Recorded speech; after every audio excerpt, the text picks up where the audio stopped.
What's going on, friends? It's Anton Daniels, and I got to have a conversation with you guys about Henley because you see how the sun is hitting me? This is no finesse, no makeup, no filters, no none of that. This is 100% Henley. I use it in the morning as soon as I get up, right after I pray and brush my teeth, jump in the shower, and I'm hitting the streets because you never get a second chance to make a first impression. So even though they're giving you 40% off your first order, 20% off for life, even though you may get a free gift, forget all that, right? Because we would do this even if it was full price because it's worth that much. I'm in the streets, I'm kicking it with people when I see Dusties everywhere.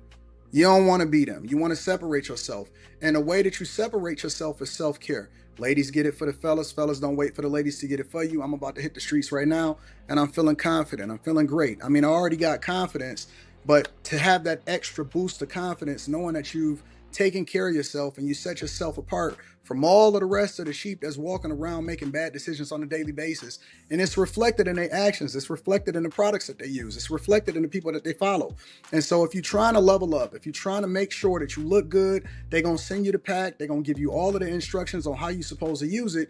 Then make sure you get your Tej Henley. Again, 40% off your first order, 20% off for life. Get your free gift. Make sure you tap in with your boy Anton Daniels because Unc is never going to lead you wrong. I would never have you use a product that I don't use myself. Again, they've been rocking with me for a long time. Make sure you get your Tej Henley. I love you. I appreciate you. I'm going to holler at you guys later.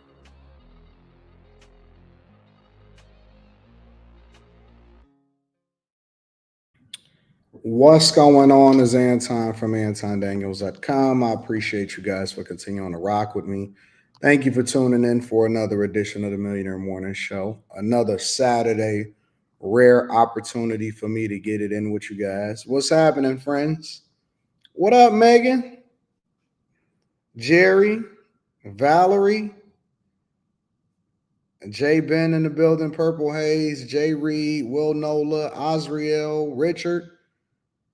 Richard said, God bless you all. What up, Trini Life? What up, Dot, Treese, Dave? What up, though? All my friends. It's a welder chat for Morris. I think AD actually do like streaming on Saturdays. Ambitions of a rider. What up, though? What's happening? Oh, man. Let me see what's happening over here. I see you, pretty girls. What up to all of the pretty girls in the chat? I believe that I have the prettiest women.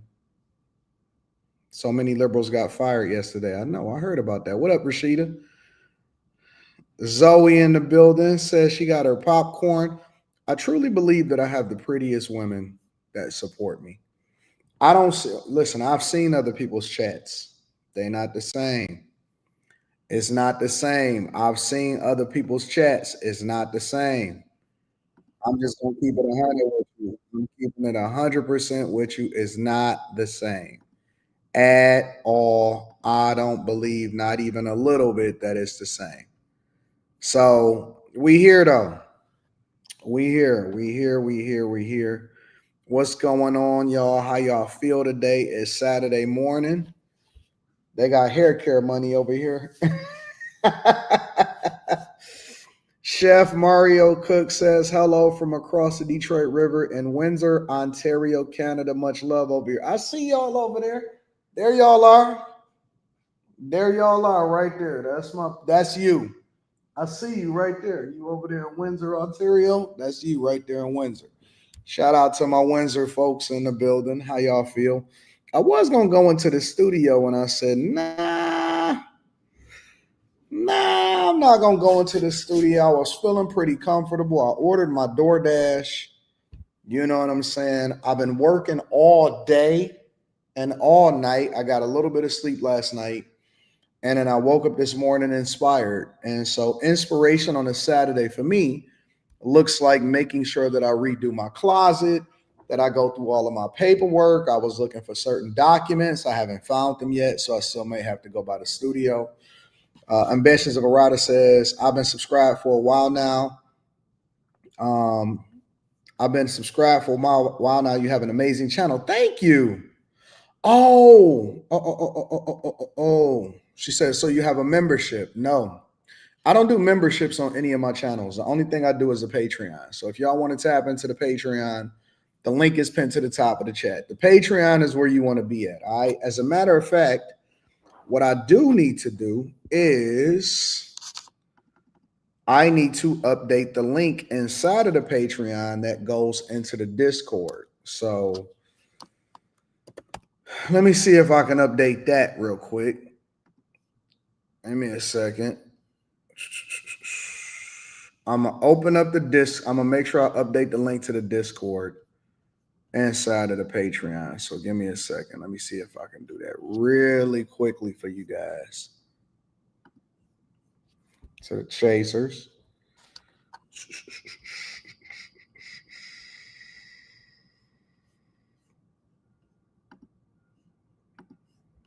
Invite people. Copy. Copy.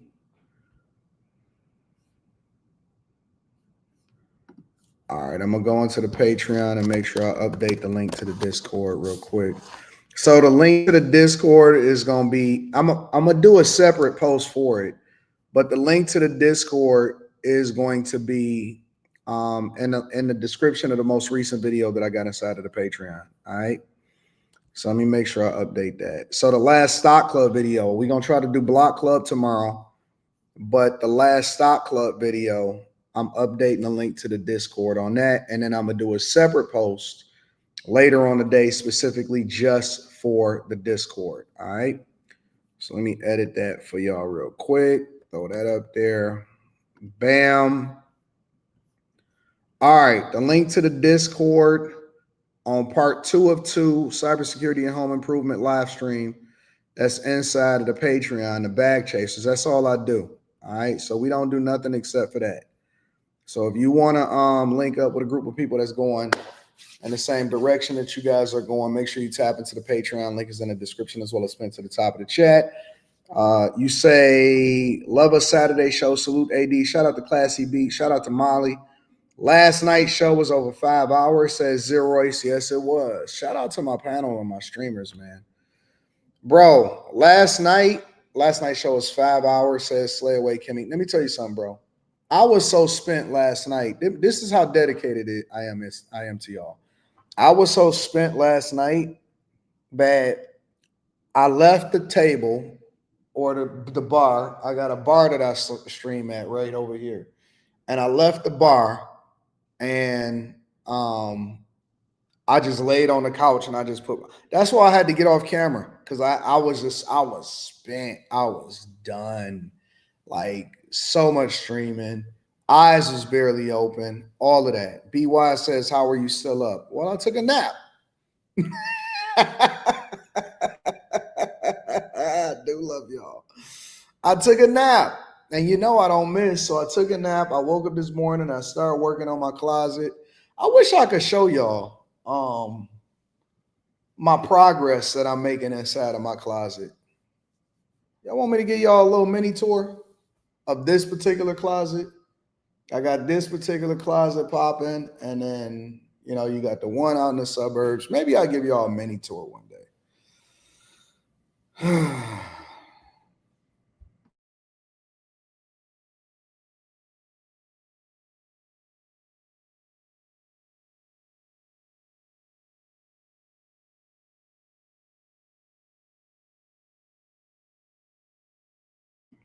Maybe because I got multiple different closets over here. Maybe I'll show y'all one of them.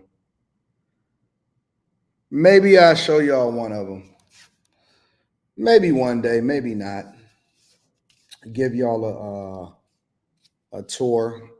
What do we like to call that? A cribs closet tour. My stuff is nice and organized.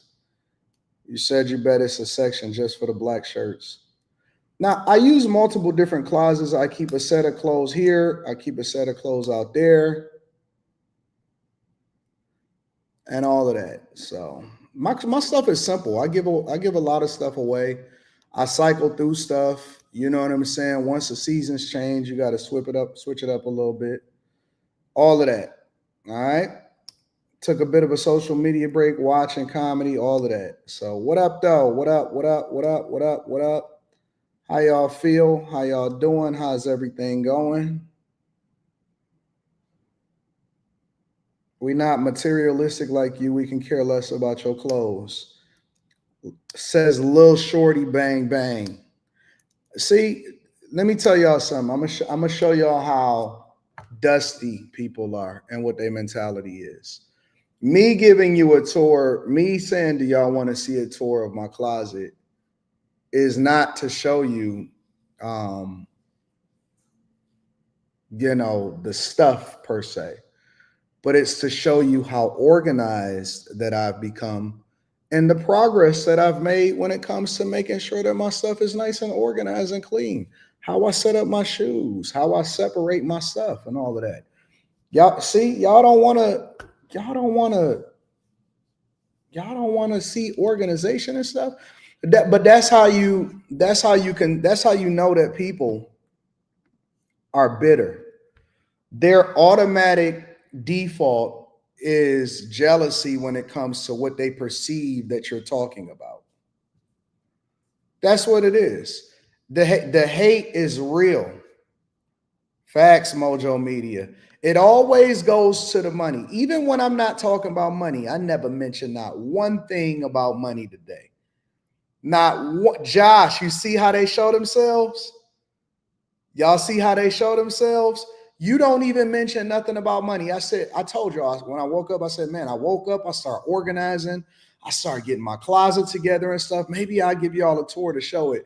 And the automatic default is, man, we don't care about that, but you subscribe though.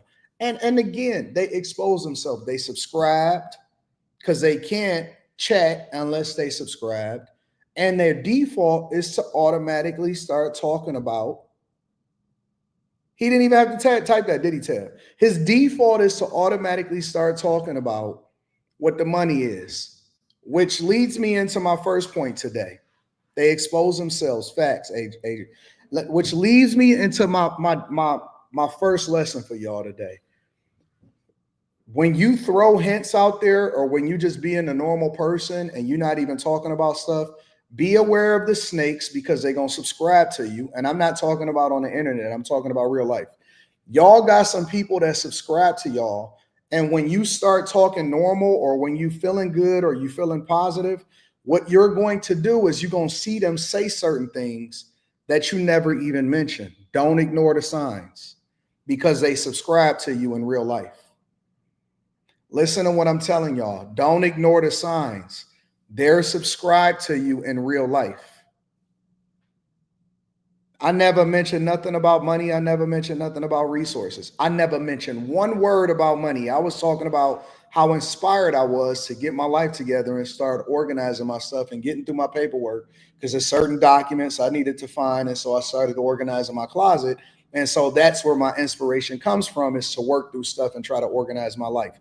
By default, they're going to automatically think that you're talking about money, because they are hating on you and they are feeling bothered by you, but they'll subscribe to you just to stay close enough to you to watch you, so that they can either hate on you, or at some point they can do something to you because they jealous. Y'all better be careful.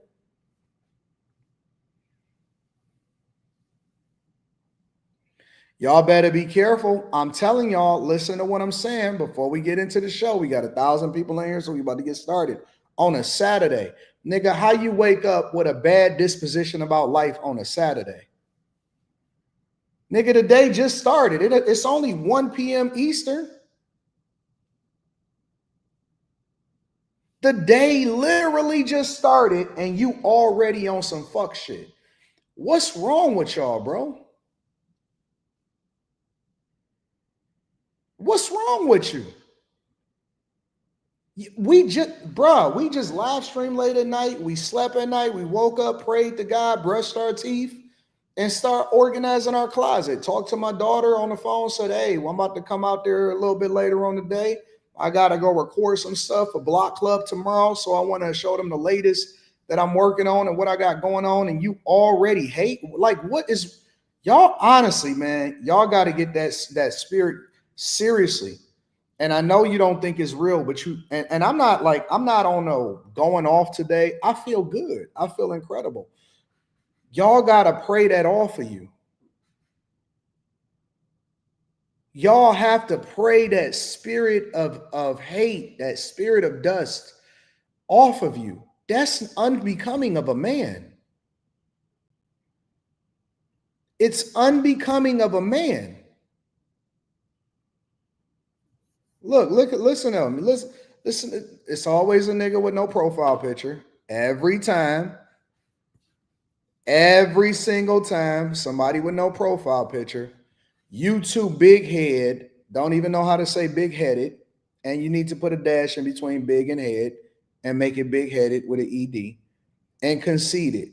That's how I can tell you won your wealth from the lottery of some sort or some sort.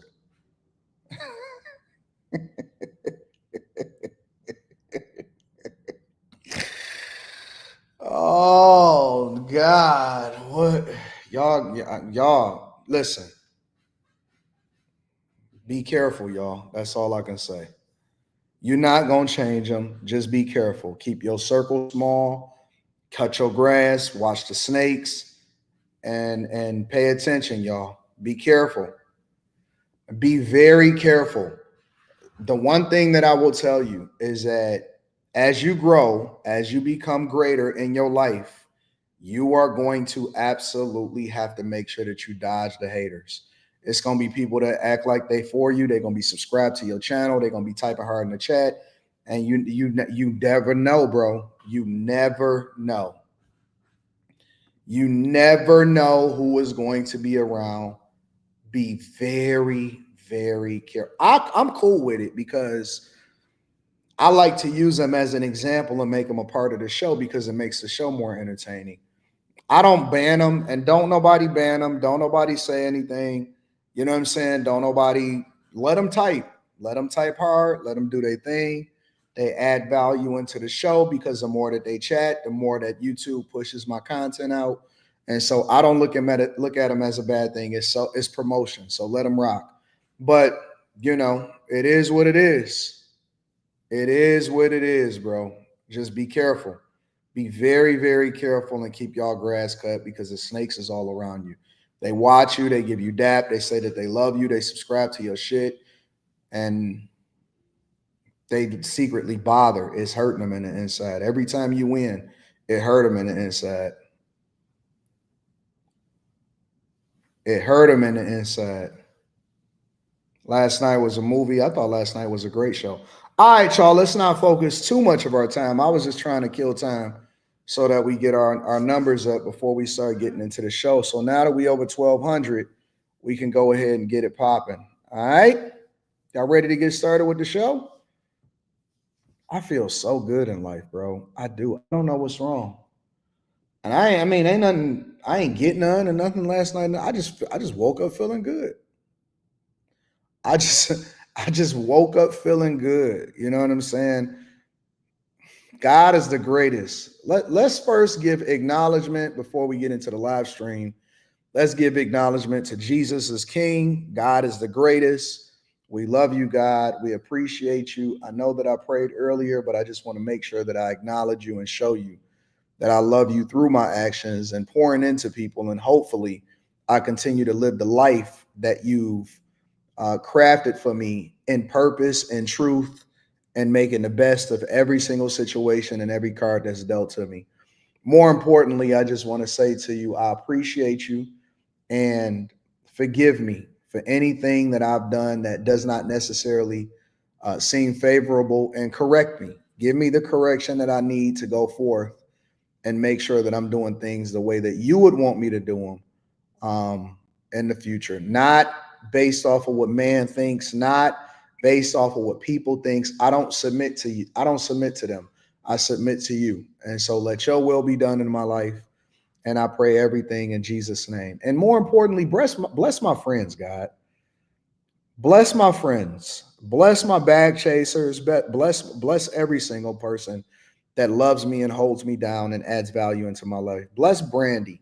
Bless Valerie. Bless Ambitions of a Rider. Bless Azriel. Bless Yakar. Bless Jay Dawson. Bless Jerry. Bless Molly.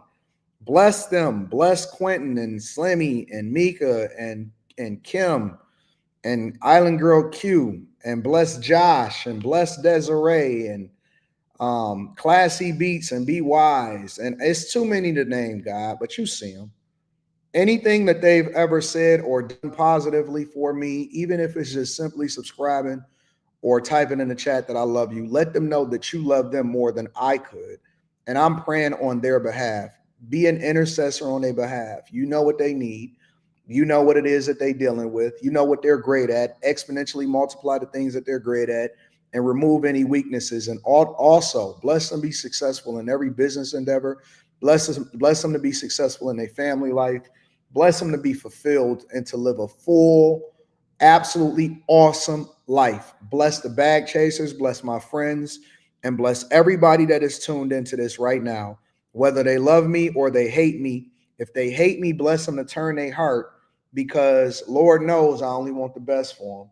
And bless them to be entertained, and bless them not to be dusty, but to have a different mindset so that they can be successful. Because you know, Lord, you said it.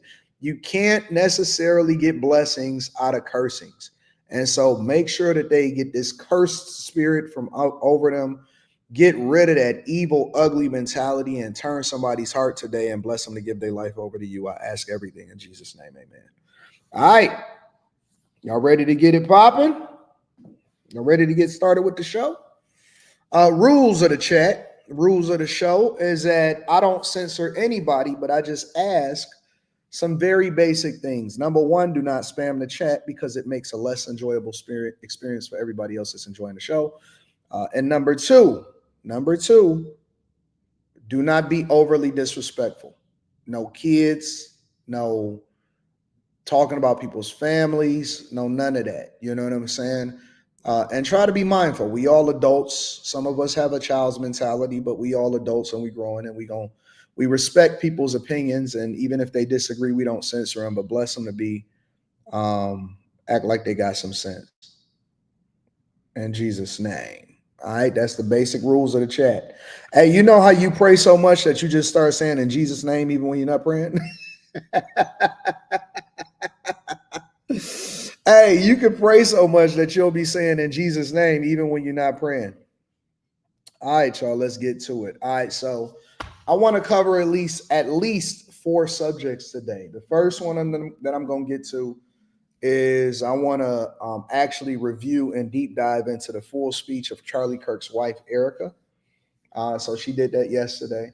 I also want to talk about the migrant that was killed in Chicago. Also, Trump announced that he was going to take over Memphis instead of Chicago, and then he has some other cities on his list. He did outwardly mention St. Louis. I know that it was a beheading over in Dallas, but I'm not sure if I'm going to cover that one or if I'm going to switch over to the money. But I got a full show. I want to have a conversation with y'all. It's Saturday. I'm feeling good. So hopefully you guys feel great too. And I can occupy at least the next couple of hours of your time. And then we got Block Club tomorrow. So if you guys want to make sure that you tap into the Patreon and rock out with a group of people that's going in the direction that you're going in, you want to catch the live stream tomorrow, make sure you tap into the Patreon. Link is in the description as well as pinned to the top of the chat. And then last but not least, I updated the Discord link. The link to the Discord is in the most recent description of the video that I dropped last. And then I'm going to put up a separate post of the Discord link after the show. All right? Y'all ready? Let me acknowledge the people that support the platform. As usual, because you guys are awesome. Mike That Dude. Shout out to Mike That Dude. I appreciate you. Shadow Dragon TV says Anton Millionaire Platinum Oil coming soon. That was from last night. Shout out to Trini Life. Politics, always knew that was your destiny. He said that to me yesterday. I want to make sure that excuse me, I'm hiccuping. Make sure I acknowledge you. Also, what up, Messi? What up, Messi? Zoe, what up? My ladies love me. Zoe, you sending me a 50 ball this early in the day? Got the popcorn ready? Thank you, Zoe. I appreciate you. Ambitions of a Rider, another cute one.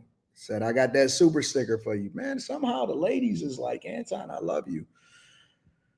Social media world universe. Let me say this to you, big dog. You said, Anton, you never got back to me, bro. Listen. You're starting to give me the impression that whatever application that you pitch in is not really worth my time, because you're not, look, You're not gonna nag me to doing business. You see what I'm saying? Like you got to remain professional at all times and you got to chill. I'm gonna check it out. I got a lot of things on the docket. Dog, I just got off the phone with the IRS 2 days ago, and it was like, Anton, we love what you got going on, and every week we smoothed that out with them. So I got some things that I'm taking care of. Honest to God, I'm hiring another assistant. The numbers, we figuring it out. So you're gonna have to give me some time. You can't be out here. If y'all do this to women, do you know what women do? They don't like guys that do this. Women don't like guys that nag them. Women that always send them a, hey, what's up, Grand Rising Queen, every single morning. You don't give her no time to text back, say, hey, where you at? What you doing? Is you okay? Women don't like that shit. Guess what? Men don't like it either. We don't like it from other men. We like it from women. So when women nag and they be like, we like that. But we don't like it from men. So you got to be careful, bro, because you got to be able to balance that energy. You can't say, hey, did you look at my stuff? Hey, did you look at my stuff? Hey, did you look at my stuff?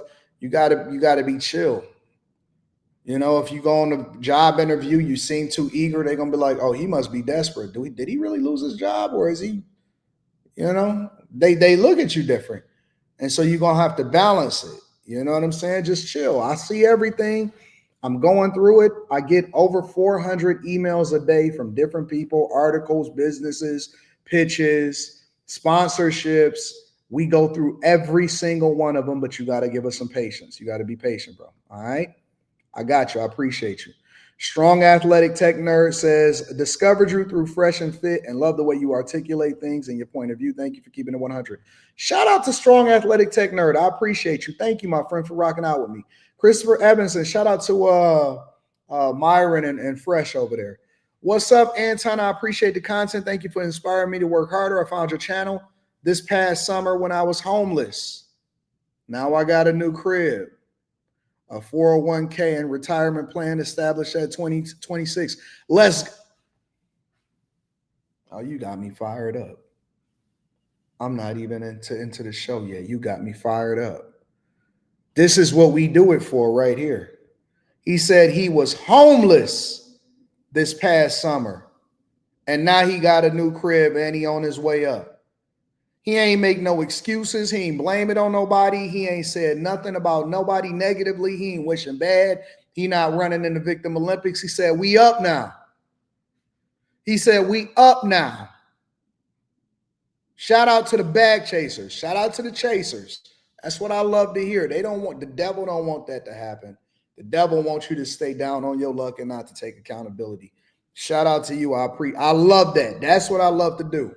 Equal Opportunity Smoke says we only 12 minutes in and they already hating. Ninjas, man. L Will in the building. Shout out to L Will.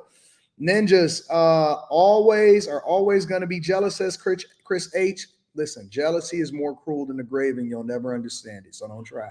Gerald Davis says, good morning, AD from Hawaii.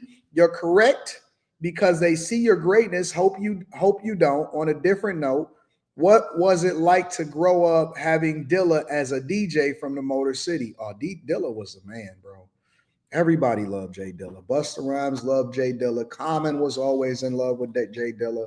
Slum Village, you know what I'm saying? His time was cut too short. Here's the thing. We didn't even really...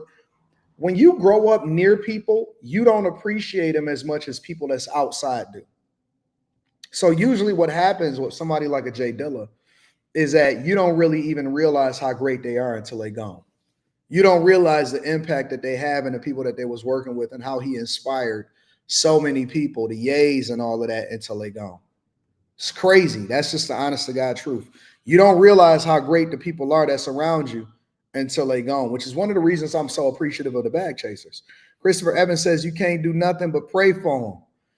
Chad from Morris is watching the Millionaire Morning Show on rewatch. Wanted to throw my 25 cents in the bucket for support. I watched the Kirk shot and I've been feeling off since. Don't feel off, feel inspired. Feel inspired. 392Q says, is Slimmy good after last night? Slimmy is gold, man. Don't worry about Slim. We good over here. Service, but thank you. That's you inquiring show that you love what we got going on. Service USA said Matthew 10 and 22. Class E Beats in the building. Man, I was watching your show the other day. You had over 1,000 people in there again. I said, Class E Beats is killing this. Class E is killing it out here in these streets. Shout out to all of the chasers. Let's go ahead and get into the show. So the first thing that I want to talk about, and I want to have a conversation about is I played a portion of the speech yesterday, but I want to get into the full speech. This is Erika Kirk, Charlie Kirk's wife and widow. Man, let me tell you something, bro. I was on X this morning and I was looking at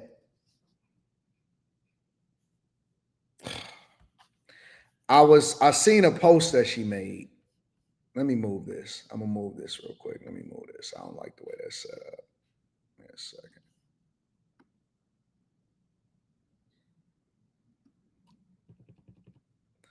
I was on X this morning and I seen a post that she made, and that junk broke my heart, bro. It was rough to watch. It was a hard watch. I seen Candace Owens' reaction, and it was a hard watch. It was a very, very hard watch. Have y'all seen the post that she made on X? Let me show you. And of course, the monsters was out in full.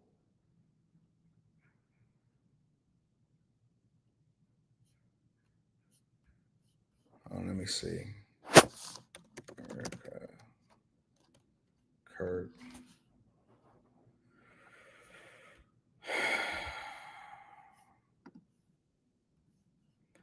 I seen this post and I was like, what in the world? Oh, I love you. I love you. I love you.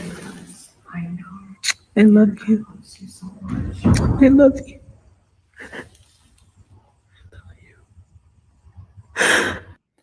Listen, bro, that junk is dog. When you see it, if you're the type of person that has no sort of humanity in you, you won't be able to relate to it. That seeing stuff like this break my heart, bro. Seeing stuff like that break my heart. It break my heart. When I seen this right here, this is like what really made it real. It's the aftermath. It's to see how hurt somebody is. And it did, bro. It broke my heart. It broke my heart seeing stuff like this. And it just reminds me, yo, you got to live every day like it's your last. You got to leave it on the floor. It's the reason why you put your life insurance in place as men so that your chick is not, not only brokenhearted and grieving, but then they don't have to suffer afterwards and stuff like this. That broke me. That broke me to show his hands and her worshiping him and all of that stuff. That broke me right there, bro. It did. That's a lot, man. That's a lot to take in. But I don't want to harp on that. I want to get back into her speech. That's the first thing that I seen when I woke up and I looked at X this morning. So just keeping y'all up to date on what's going on. Good evening. My name is Erika Kirk. Charlie Kirk is my husband.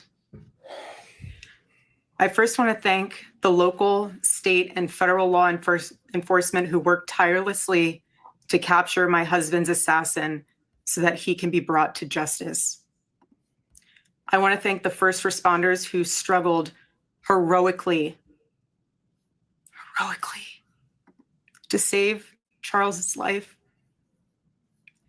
and the police who acted bravely to make sure that there were no other victims on that terrible afternoon.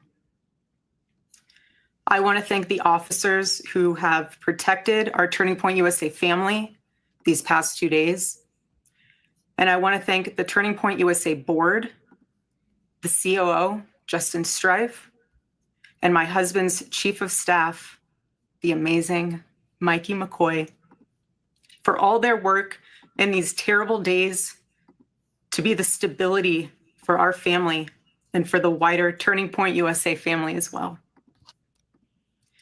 My heart is with every one of my husband's employees who lost a friend and a mentor. I want to thank the staffers of his amazing Charlie Kirk show, who helped him broadcast from this studio, this chair. Every day he loved it. He loved what he did. I want to thank the millions of people who have shown their love for Charlie here in Phoenix, across America, and worldwide.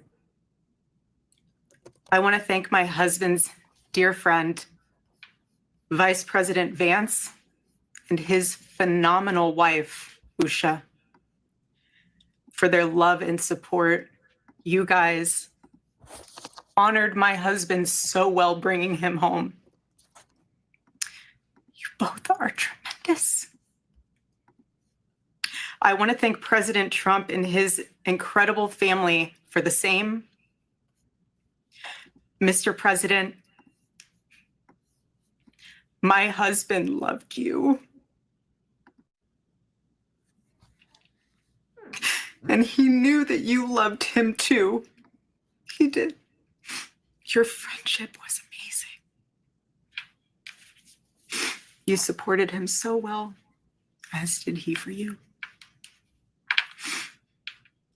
2 days ago, my husband, Charlie, went to see the face of his Savior and his God. Charlie always said that when he was gone, he wanted to be remembered for his courage and for his faith. And one of the final conversations that he had on this earth, my husband witnessed for his Lord and Savior, Jesus Christ.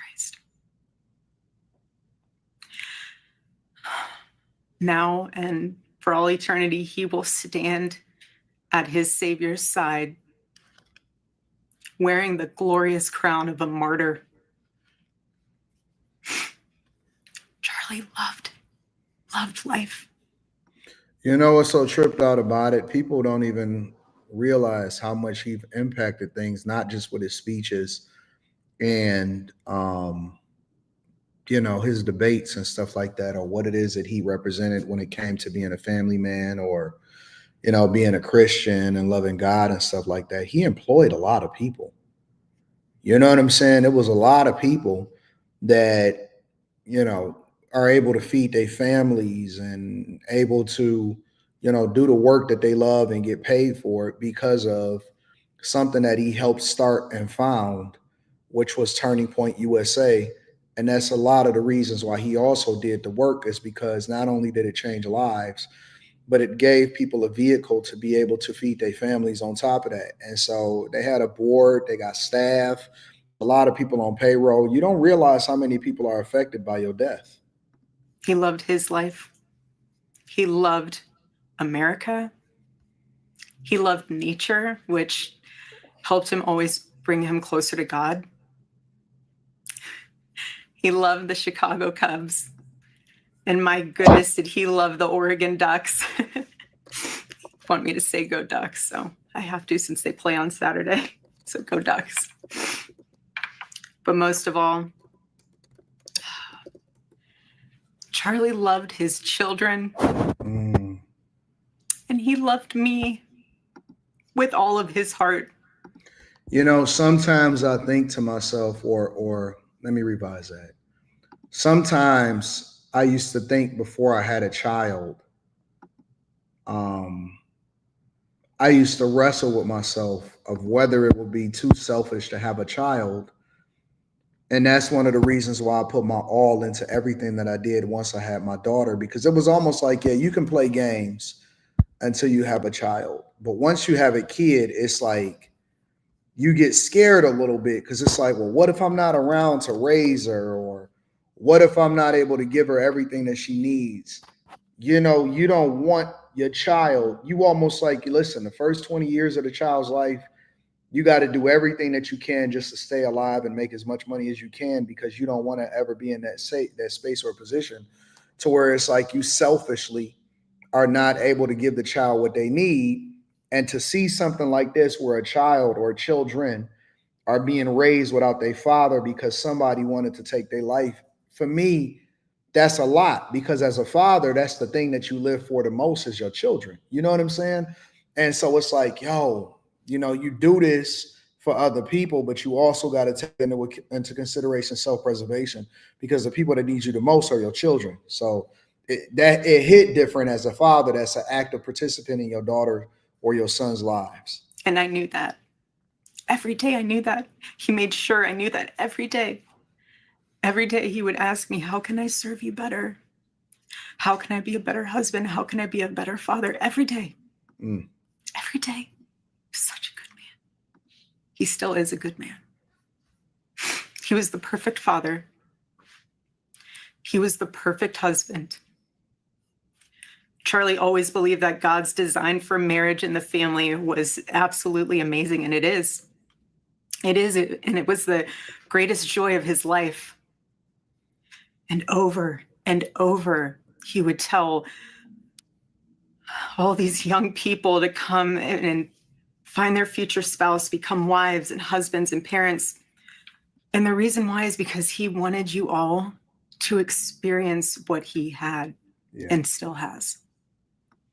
He wanted everyone to bring heaven into this earth through love and joy that comes from raising a family. It's beautiful. And you know, the worst part about that is people, listen, this earth is so demonic. You know why it's such a tragedy to hear people talk about the negativity that they feel in the death of Charlie Kirk? You know why it's so bad? Is because it shows me how demonic and how backwards this world is. You're not celebrated unless you're a single mother. You're not celebrated unless you have a broken family and you need to get on Section 8. All this alternative lifestyle obsession that we have in the United States of America, which is one true way that you can put yourself in the best position to raise your kids, to not have ADHD, to not need therapy, to not go to jail, not to have student loans, not to be broken in the inside, not to try to find love through a person that they never had in their life. It's only one true proven way for us to do that. And that is by having a strong family structure that is headed by God in a traditional way that also emphasizes traditional masculine and feminine energy and that balance that you then oversee with your children. And there is a war on family. There's a war on family. At every twist and turn, people are saying, yeah, go ahead and leave. Oh, they don't love you. Oh, man, go do your own thing. I'm not happy unless I'm happy. Everybody, like, there's a war on family. So when I say that we are battling against principalities and spirits and stuff like that, I'm not meaning to get too religious or spiritual on you guys, but it's hard for me to really speak to an issue without including it, because there is a war on the thing that is best for you, because it's almost like people want to drag you down with them. So if you say, hey, you know what I've seen people saying online? Not that anybody is looking for your empathy. You know what I'm saying? But I see people saying online, yeah, and yes, now his daughters have to grow up without a father. Woo! Because of opinions that he had about what people should live their life about and how they should take accountability and responsibility for the things that they're doing on a regular basis. Yes, she's going to be widowed. Oh, I'm so happy. People are selling. Only a demon can do something like that. Only a demon can celebrate children growing up without a father. I even say, when I'm holding women accountable, or when I'm reviewing a video and a woman is like, yeah, I don't know what to do. And what do I say? Y'all know what I say. I say you should go back to your child's father. I say it all the time. At the end of the day, whether you like the rhetoric, whether you like the things that's being said, whether you like this, whether you like that, I am consistent. Anton, what do you think? What do you think your solution is for these women? And what do I say all the time? I say it every day. Go back to your child's father. Go back to the man that gave you a child. I say it every single day. Fix your family. Why? Because that is the best thing for the children. And usually the best thing for the child is the thing that's best for the people, for the parents. Now, when the children get big and all of this other type of stuff, hey, listen, do whatever it is that you want to do. I don't care. But I say it on a regular basis. Go back to your child's father. Get your family back together. Your kids need you. They need their mother and their father in their life.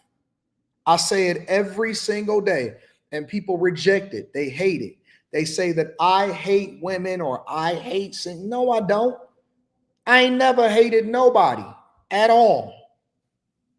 I may very much dislike some people, but I ain't never hated a group of people just because you are what you are. I got plenty of single mothers that's in the chat right now that rock with me. And guess what? They don't believe that I hate them. They come and see me at all of my meetups. You know why? Because it doesn't mean that I'm not right. It don't mean that I'm not right. Or it doesn't mean that they have to agree or disagree with everything that I say. But they respect me because my ambition, my goals, and my drive is to see them happy and to see their children in the best place possible. And I just strongly believe that in almost, because obviously you have to make exceptions for abuse and all that type of different stuff. But in almost every situation, the best possible outcome is to go and raise them children with a biological mother and biological father.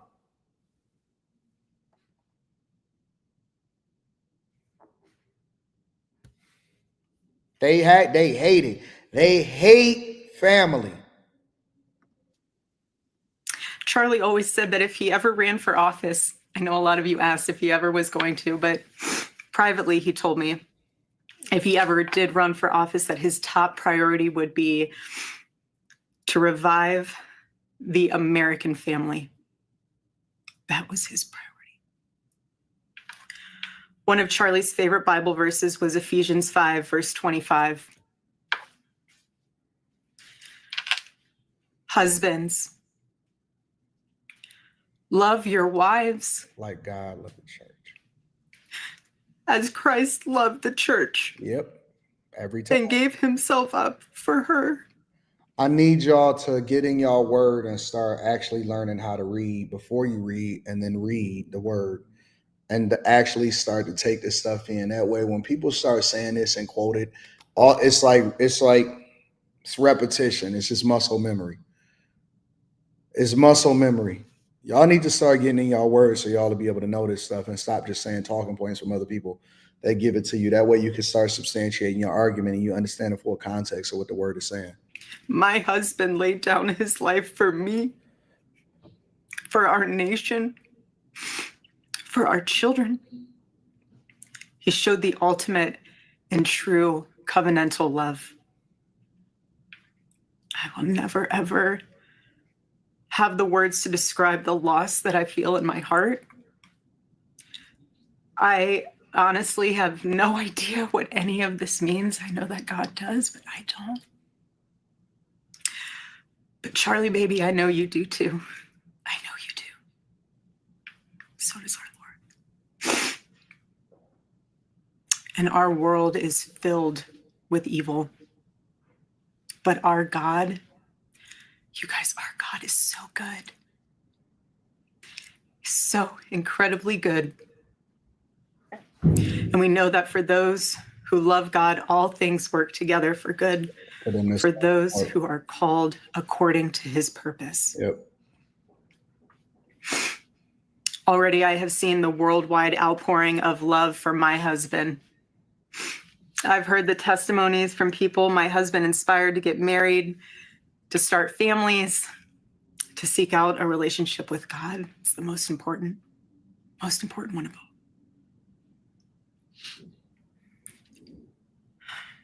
The evildoers responsible for my husband's assassination have no idea what they have done. They killed Charlie because he preached a message of patriotism, faith, and of God's merciful love. But they should all know this.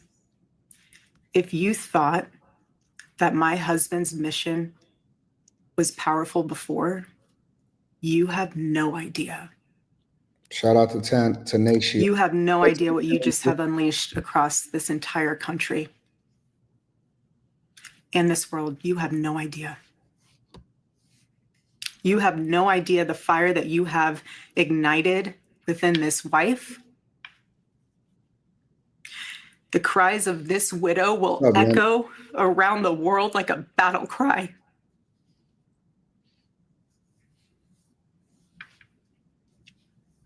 To everyone listening tonight across America, the movement my husband built will not die. It won't. I refuse to let that happen. It will not die. All of us will refuse to let that happen. No one will ever forget my husband's name, and I will make sure of it. It will become stronger, bolder, louder, and greater than ever.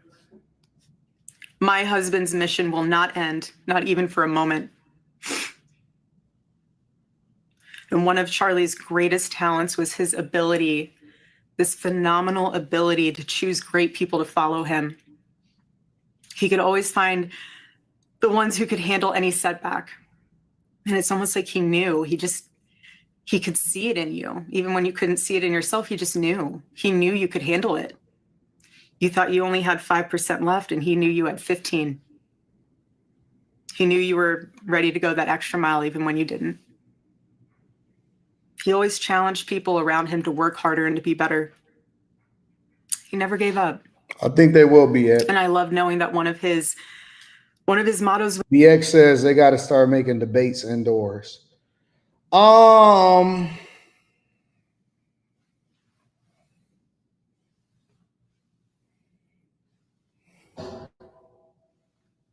don't know what the solution is. I do agree when you can be indoors that I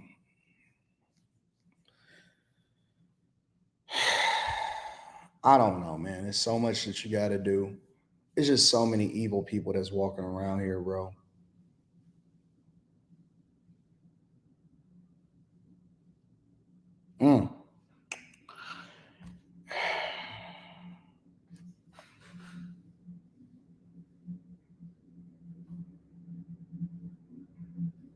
So many thoughts. I'm going to just preserve my thoughts. So many things that I'm thinking. I'm going to just hold on. Was never surrender. So I want to tell you that we'll never surrender. We never will. Ever. Ever. Our campus tour this fall will continue. There will be even more tours in the years to come. America Fest here in Phoenix this December will go on. It will be greater than ever. The radio and podcast show that he was so proud of will go on. And in a world filled with chaos, doubt, and uncertainty, my husband's voice will remain. And it will ring out louder and more clearly than ever. And his wisdom will endure. My favorite too, but my husband's favorite word in the English language was earn. Nope. He would call all of you to be people of action who earn the future America deserves. So to all of the young people who felt inspired by my husband's faith and hard work, all of you already know what Charlie would want you to do. You know. You know. If you're in high school or if you're in college, go find your local Turning Point USA chapter. Join it. Stay involved. He wants you to make a difference. And you can. You can. The movement's not going anywhere, and it will only grow stronger when you join it. If there isn't a chapter, you can't find one, then start one. There is no excuse. You can start one. And as my husband used to say in this room every single day, if you want to get involved, The best way you can do that is going to tpusa.com. That's what he would say every day from this chair. Every single day. I watched his show every day, and he would always say, if you want to get involved, go to tpusa.com. If you're a pastor, join our movement at TPUSA Faith. And if you're a parent, I highly recommend that you come to America Fest in December. Sign up right now for that because we would love to see you. I would love to see you. Charlie would. He'll be there. He'll be there in spirit. Bring your kids, bring your family. But most important of all, if you aren't a member of a church, I beg you to join one. A Bible-believing church. Our battle is not simply a political one. Above all, it is spiritual. Talk about it. Talk about it. Talk about it. Hey, listen to what she said. Y'all missing it. I'm gonna play it again for the people back. Beg you to join one. A Bible-believing church. I know that pissed some people off. That pissed some people off. Nope. Not a DEI, not a one where the choir director is sassy, not none of that. A Bible-believing church. She didn't say just join a church, none of that stuff. She says get into a Bible-believing church. They are very, very matter of fact, and they are remaining steadfast in exactly what it is. That means that the way that we have to institute things and the way that we go about saying how we should go about doing things is based off of what is written in the scriptures, not how you feel, not how you believe, not how you can make everybody else comfortable. They are very much matter of fact in what it is that she's saying. I love it because they drew their line in the sand. And it ain't for everybody. It's not for everybody. Our battle is not simply a political one. Above all, it is spiritual. It is spiritual. The spiritual. Somebody said, let me see what your name is. I like to interact with the chat. Give me a second.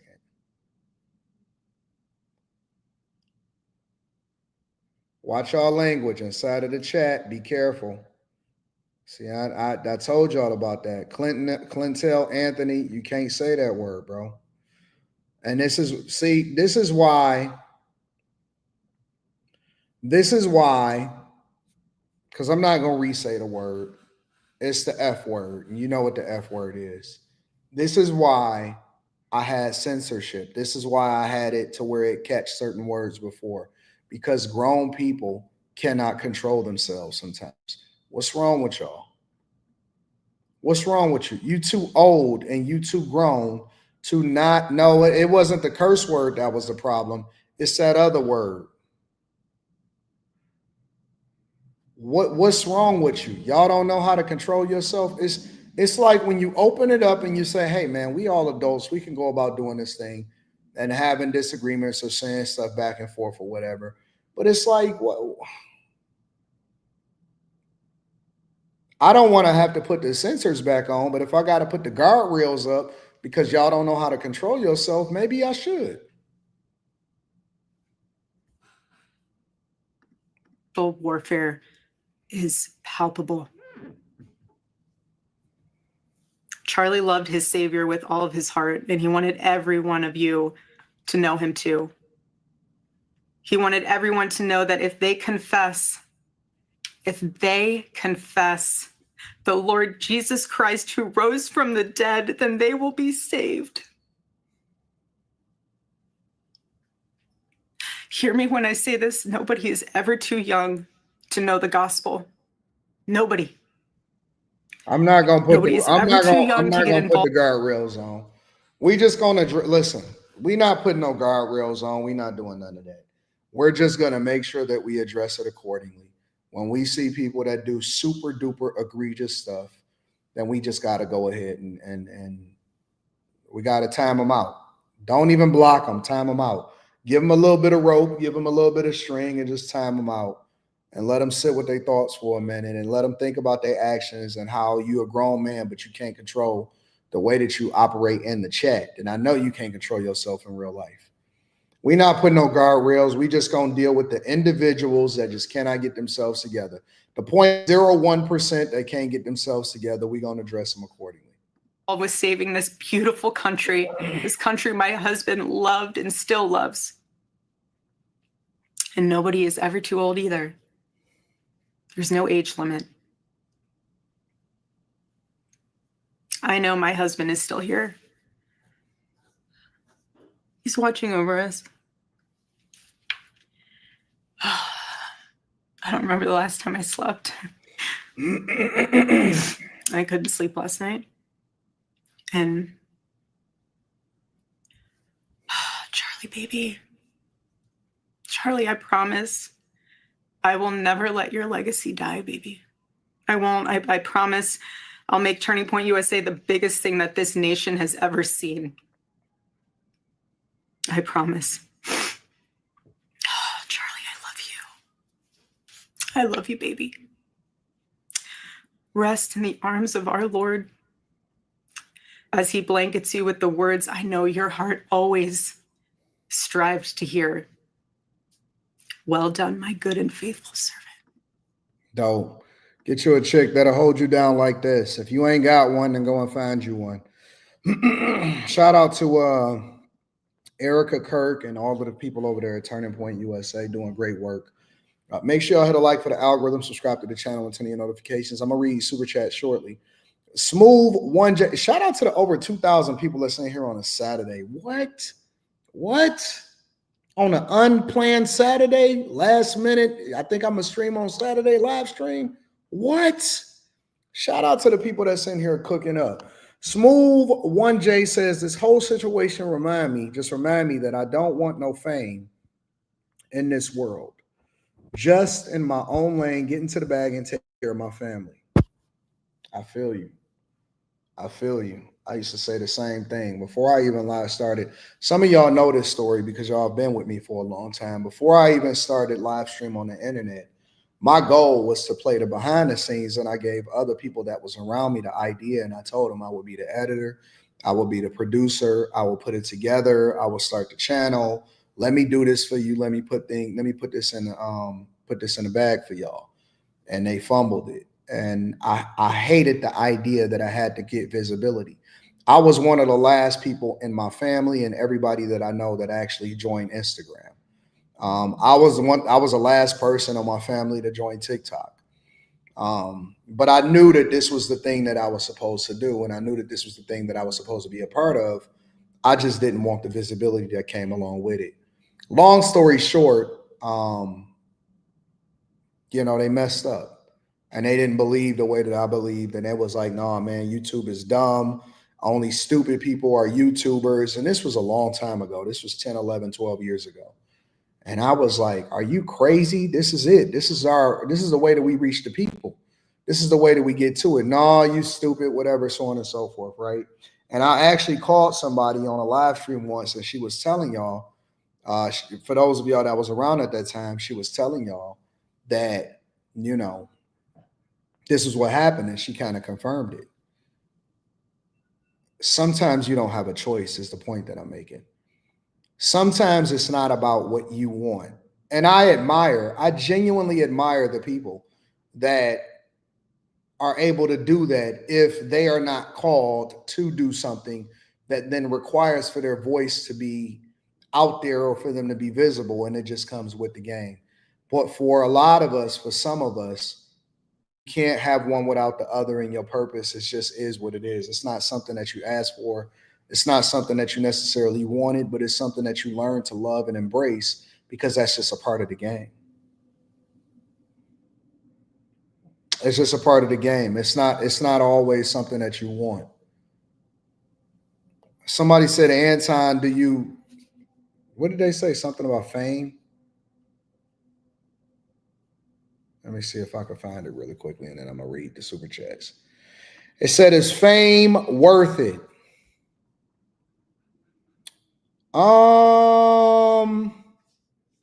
I think that's hard for me to answer because I don't consider myself famous. I know just yesterday, and shout out, listen, let me, first of all, I want to do this. I want to acknowledge everybody that's in the chat.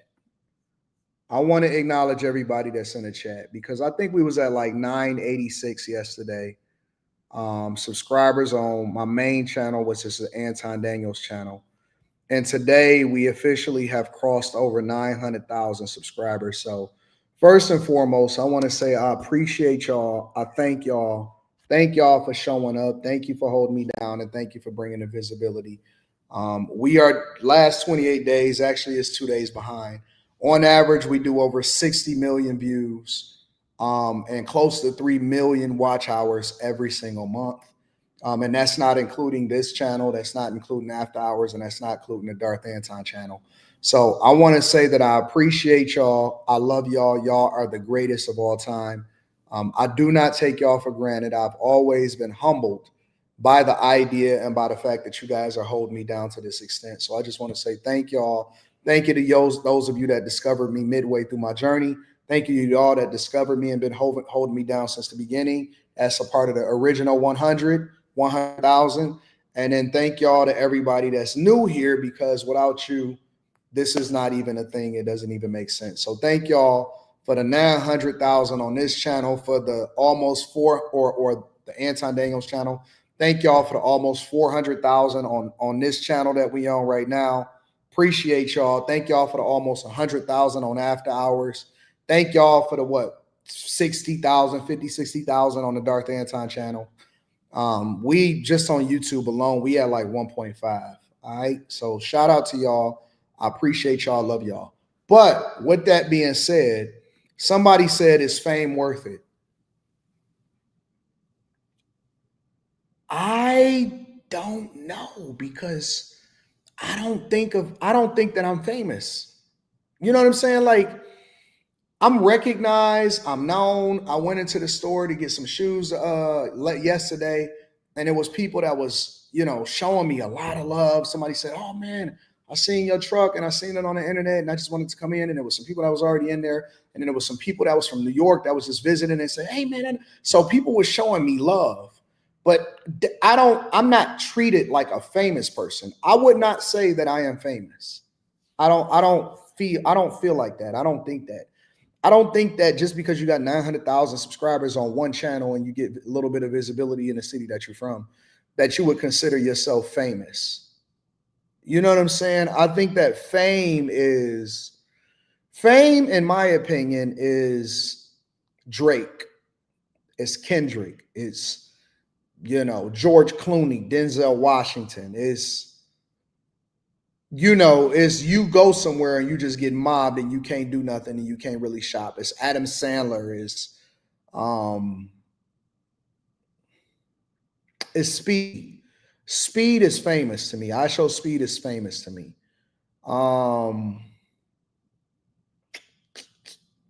Mr. Beast. Mr. Beast is famous to me. It's levels. You know what I'm saying? It's levels. I don't think that I'm me. I think I would have a big runway to go before I can consider myself famous. You know what I'm saying? If that was to ever come, which that's not something that I'm asking for. But when people say famous, I think that we need to start putting it in perspective. I'm not famous. I am known in my city, and I got visibility in other places, and I can go places and I get love and I get recognized. I'm not famous. I think that there's people that are famous, and then there's people that are huge. Let me tell you what I think what the levels are, and I'm literally putting this in perspective while I'm thinking about it. I think there are mega stars, and mega stars are Taylor Swift's. All right. That's a mega star. Trump. That they are people that they're known anywhere, in any corner, on any face of the world, and anywhere that they could go, they could shift the economy. That's a mega star. You see what I'm saying? A Michael Jordan.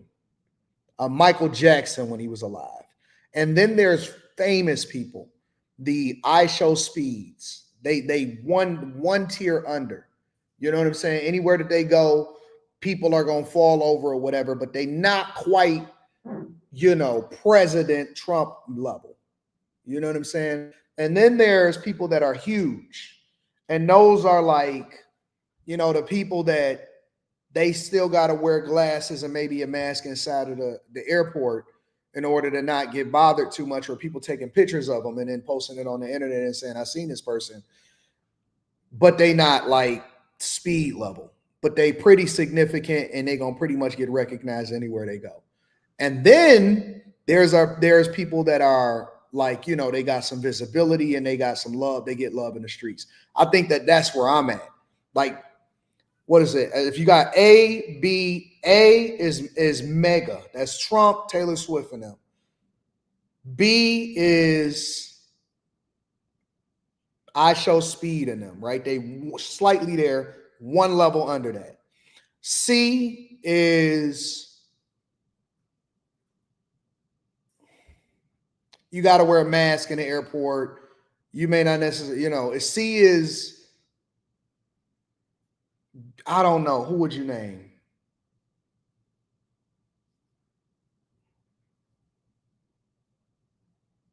Who would y'all say a C is?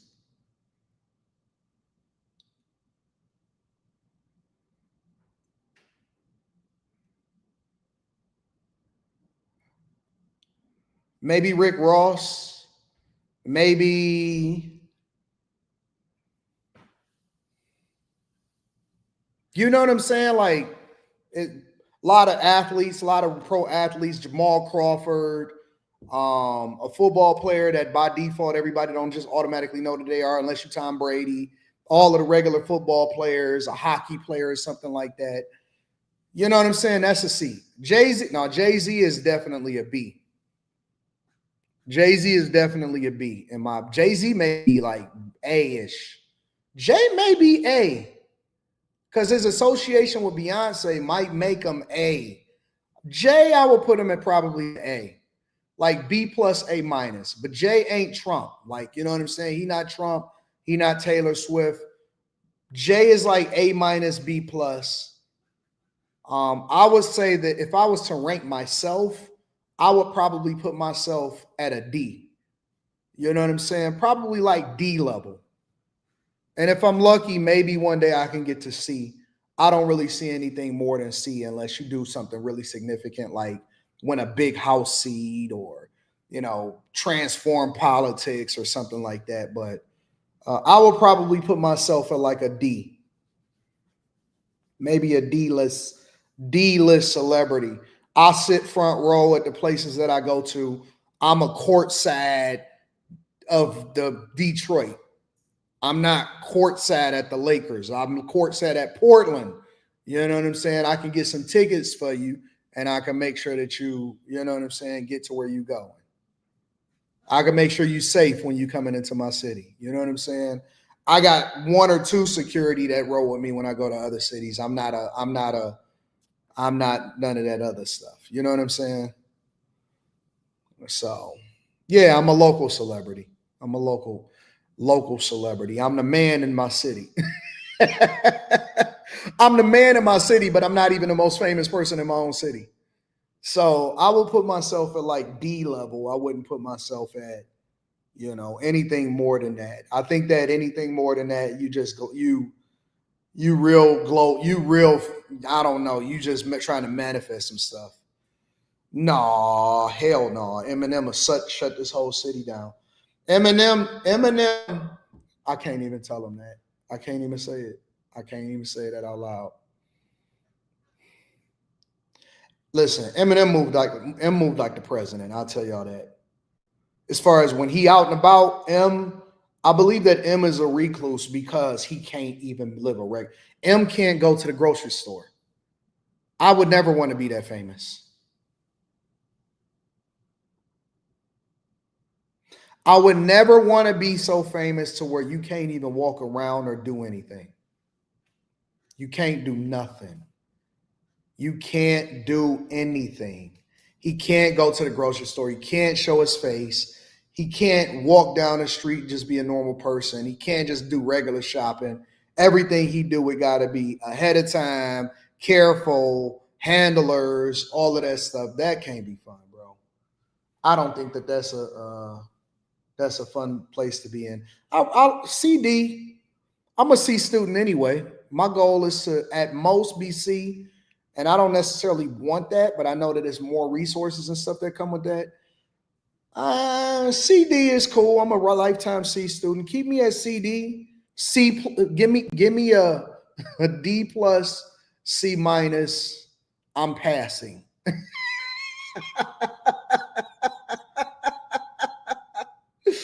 You passing if you C plus or you C minus, D plus. I graduated, nigga. I graduated. I'm right there.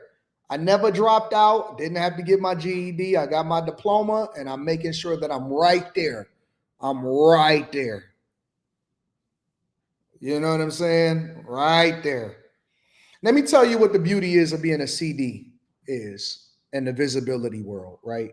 Because somebody said you got a friend. Professor says, thank you for saying that because I got a friend that says he wants to be famous one day. I said, no, you can't go anywhere. That's not what you got to be scared of, Professor. You know what you got to be scared of? Listen, I'm in the space where I can go broke and I won't necessarily be looked down upon. Like I could still go get a regular job and I can get it passed. And like, yeah, man, listen, life be hitting you hard. It just is what it is. People that's like C plus, like B, A, and AA, C plus and above, they can't get a regular job ever again. So they got to figure out how to maintain that level of visibility, or else they're gonna be looked at. You know what I'm saying? That's the problem with because you can never go back to being regular. You can never put it all away and say, you know what? It just is what it is. I can always go back and get a regular job if it don't work out the way that I thought it was going to work out. You know what I'm saying? I can have a backup plan. Allen Iverson, he could never go and get a regular job. You can never go and see Allen Iverson just working at the warehouse, you know, being a director at the warehouse or something. Be like, man, hey, dog, what happened to you? You know?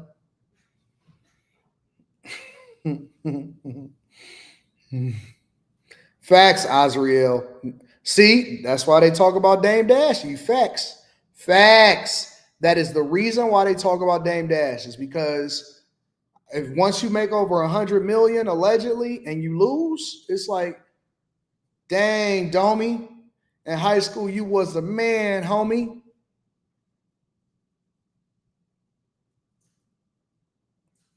I'm cool. Give me a D plus, C minus. That people show you love in that space. Hey man, I mess with you, bro. I love you. I love your stuff. I love what you do. You can have cold conversations with people. Ain't nobody gonna bother you. Ain't nobody trying to cause no problems. Ain't nobody trying to pew you. You ain't got to worry about that. You just stand in your own space. Own space. Dame, he should have been in food and beverage. He didn't want to do the food and beverage. He wanted to be at the front of the line. Dame Dash, he wanted to do the same thing that Sam Rothstein did.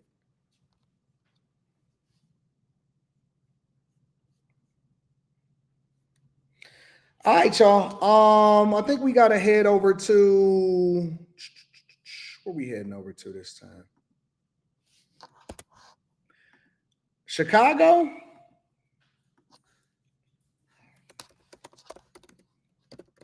Migrant killed in Chicago? Yeah. We got to get into that.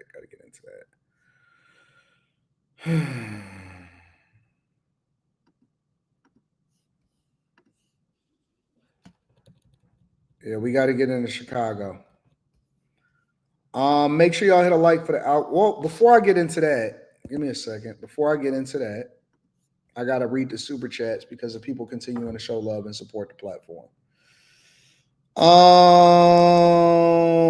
Bryant Smith. Shout out to my dog Bryant Smith holding me down on Cash App. Thank you, Bryant Smith.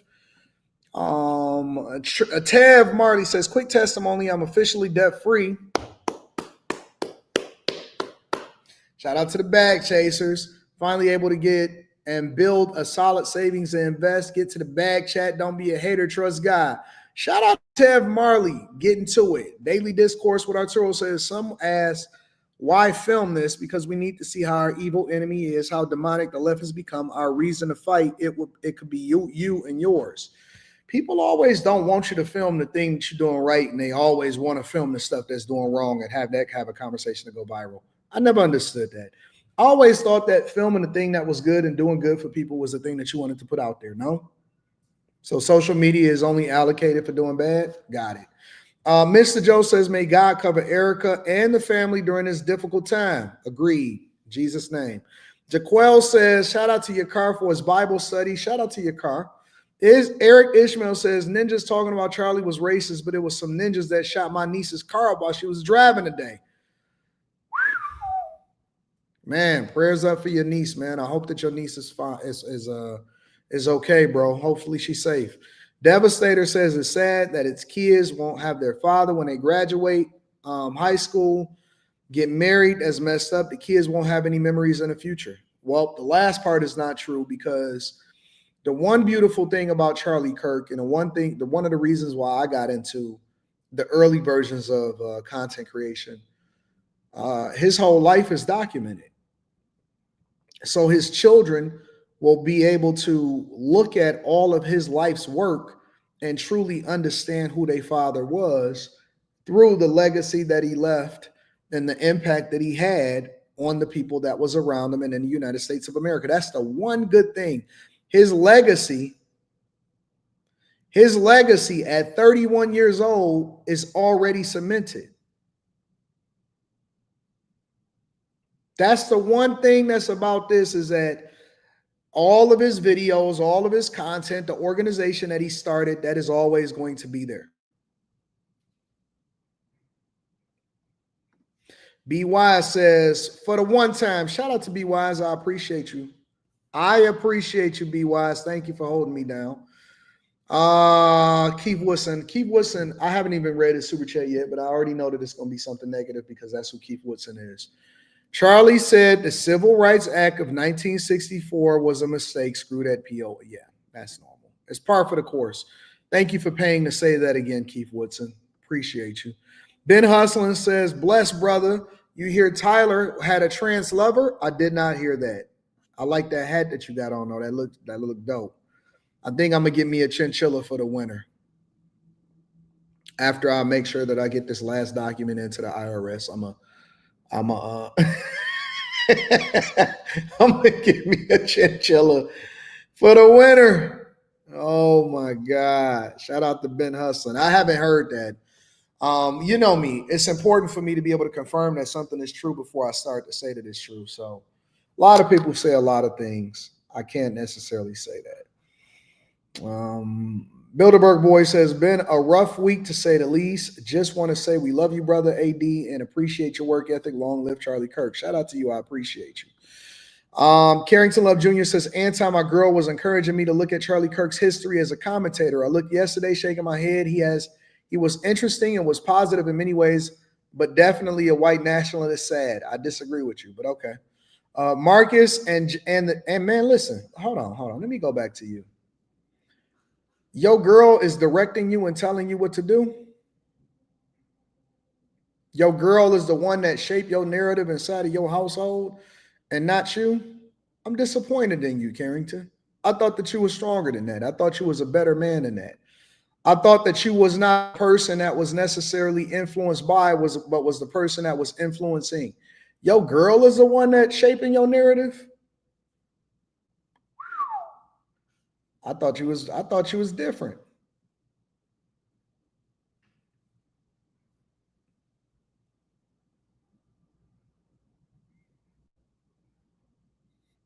You telling on yourself right now. Your girl is the one. How did you vote last election too? What your girl be watching? Who she subscribed to? Cynthia G? Your girl is subscribed to Cynthia G? My girl can't, bro, you ain't never gonna sit here and hear me say, yeah, man, because my girl told me this, and so I'm definitely looking at it. What? You going 50-50 in your household? Carrington, you got to talk to me now, bro. I'm looking at this a little bit differently. Marcus and the Jameson, I'm going to let you ride. Marcus and the Jameson, modern male energy, y'all. Y'all let Carrington ride. He love us over here. We looking at him a little differently. Do you got to watch this with your girl? Is your girl critical of me too? Got to watch this secretly. You got to watch it you can only watch me when you at work. You can't watch it around your girl. Because she's not going to tolerate me being on her screen. Looking a little weird in the light, Carrington. Looking a little weird in the light. Marcus says, I've always been able to endure difficult conversations with people and work to educate them through conversation, no matter our differences. But talking to people who think his murder is okay is different. Tony Esquire says, I'm not even a conservative, and all I said was Charlie didn't deserve the result of excellent debating. And now my military Pentagon job is on the line. Let me say this to some of y'all that feel as though y'all have to be outspoken and heard. You are better served. Your contribution to society does not always have to be verbal. I want y'all to be situationally aware. Do not talk on your job about politics. Do not talk on your job about sexuality. Do not talk on your job about religion. Do not talk on your job about politics, sexuality, or religion. We here at the Bag Chasers believe in bag preservation first. And then we start to say whatever it is that we want to say when it is safe to do so. I did not start talking politics. I did not start talking about cultural norms. I was not critical of anything as long as I was subjecting myself in corporate America based off of whatever it is that I needed to do in order to preserve my benefits at the time. Be very, very careful. Be very, very careful. Your purpose could be better served in what you do outside of work, not necessarily what you say in work. So be careful. Bag preservation is key because you can't do nothing for nobody if you can't take care of yourself. Gotta secure the bag, and then you work to get to the point to where you can do what you want to do, not be listening to what somebody else tell you to do. Get your bag, get your money. Do not, under any circumstances, lose your job or get fired because you want to express a political opinion that's not going to change anybody's mind anyway at your job. You are there to make money. You are not there to do anything outside of that. You are there to make money. Keep your mouth shut. Do your job. Take care of your business, and don't put your bag on the line for nobody. All right? I'm being very, very direct with y'all. I can't have y'all being broke out here because I'm not going to be able to take care of you. Prince Alien says, it's unfortunately been a long time since I've been able to see a live show. What up to Prince Alien? I remember you. Life's been hectic on my end. Peace and blessings. And shout out to you, Mr. Daniels and the Daniels family and the Bag Chaser. Shout out to you. God bless you. Bag preservation, for real. Messy Mathematician says, I'm timing out all demonic activity in the chat. The community of goodness will not be perverted by filth. Not while I'm here. Much love to you, AD. Shout out to Messy. We extending a long rope. We don't want to be too tough on the people. We want to allow for them to be able to say that and get their thoughts off. Tam Renee says, you famous. I was starstruck when I saw you at the DTW airport. I forgot to tell you I was a bag chaser. I forgot to ask business questions. That's all right, Tam. You gonna see me again, Tam. I can't wait to see you again. Shout out to the people that I run into at the airport. Slim Sargent says Trump is S tier known worldwide.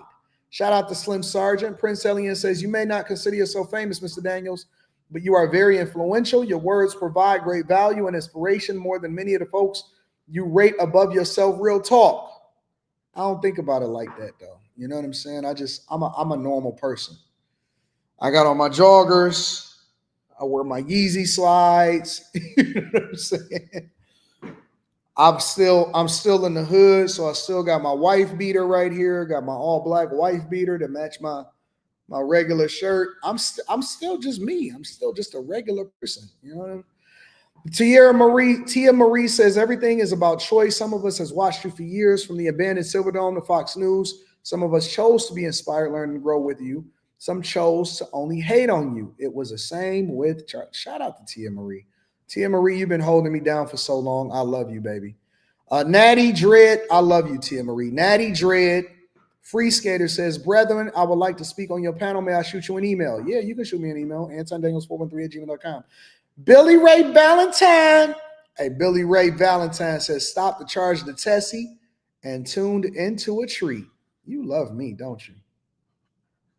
You love me, Billy Ray Valentine. Hey, Billy Ray Valentine. She loves me. She loved me. Says she tuned into a tree. Shout out to the Tessie. Carrington Love Jr. says, I like the response. Anton, I like the swag you put on that, but I'm way more manly than these boys. True conservative Christian. Voted for Trump 2 times. But you can't be a fool. Kirk was harmless, though. The King James Version says, liberals didn't like Charlie because he was about people being accountable. Accountability talk seems to trigger liberals and black people.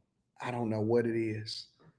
But anytime anybody starts to talk about accountability, black people just be like,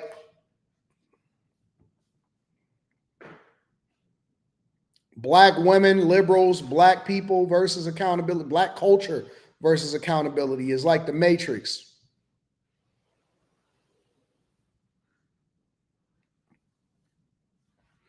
Hate accountability. Let's get into this next story. A migrant, an illegal migrant, was shot in Chicago. Let's get into it. The following breaking news out of the Chicago area. Homeland Security officials say an ICE operation left an enforcement officer severely injured and the target of a traffic stop dead. Let's go to CNN senior crime and justice correspondent Shimon Prokupez. Shimon, what are you learning about this incident? Yeah, so Boris, we just got here a short time ago. This happened several hours ago, but the information is just now coming out about what exactly happened here. And all of the information, I should point out, that we have right now is coming from the Department of Homeland Security. We're in the Franklin Park suburb of Chicago, about 15 miles outside of Chicago. And what we have learned from the Department of Homeland Security is that they were targeting an individual as part of their enforcement action here in the Chicago area. They've been surging ICE officers into this neighborhood for enforcement action, and that this individual was targeted as part of that enforcement action, and that when ICE officers attempted to stop this individual, attempted to detain this individual, he was in his car. They did a car stop, and what they say is then that the driver dragged one of the officers in essentially an effort to evade the ICE officers. What they tell us is that this was a vehicle stop, that the individual resisted arrest, striking an officer. Let me say this. I don't trust people that. Here, let's play a little game in the chat. Finish the sentence. I don't trust people that, and is relevant to this particular story. What am I going to say? I don't trust people that. Finish the sentence.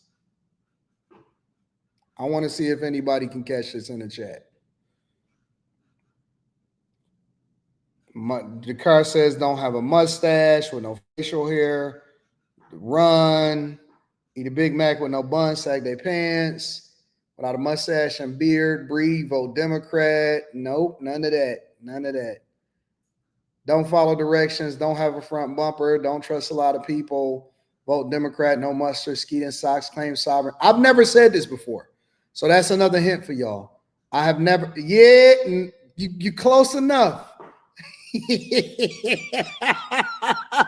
Marie. I do not trust people that drive winged Subis. And maybe not just in Chicago, but just in general. Bro, every single person that I have seen that drive a Subaru is either a tree hugger, a raging liberal, they have a septum nose ring, or they are beta male. Every single one. Because I don't know what man in his right mind would ever go to the dealership and say, you know what, let's go look at a Subaru. Let's go look at a Subaru. What man that stands up and pees in a toilet or in a urinal?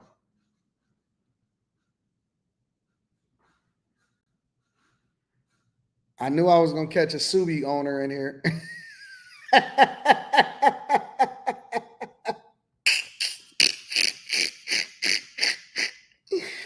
What man? Hold on. What grown man? Listen, I could be off, but y'all got to explain it to me. This is my bias and my stereotypical mindset showing out. What man says, you know what? I want to go get me a Subaru. You know, as men, you know, I think it's a different type of man out here nowadays. Yeah, you love rally cars if you drive rally, if you do rallying, if you out there in the mud, you four-wheeling, all of that type of stuff, that's one thing. I'm talking about a person that got a wing on their car. No, bro. Nope. I don't trust them. I just don't trust them. Whenever I see a guy pull up with a ricer next to me,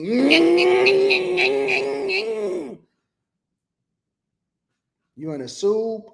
You in a Subaru, dog?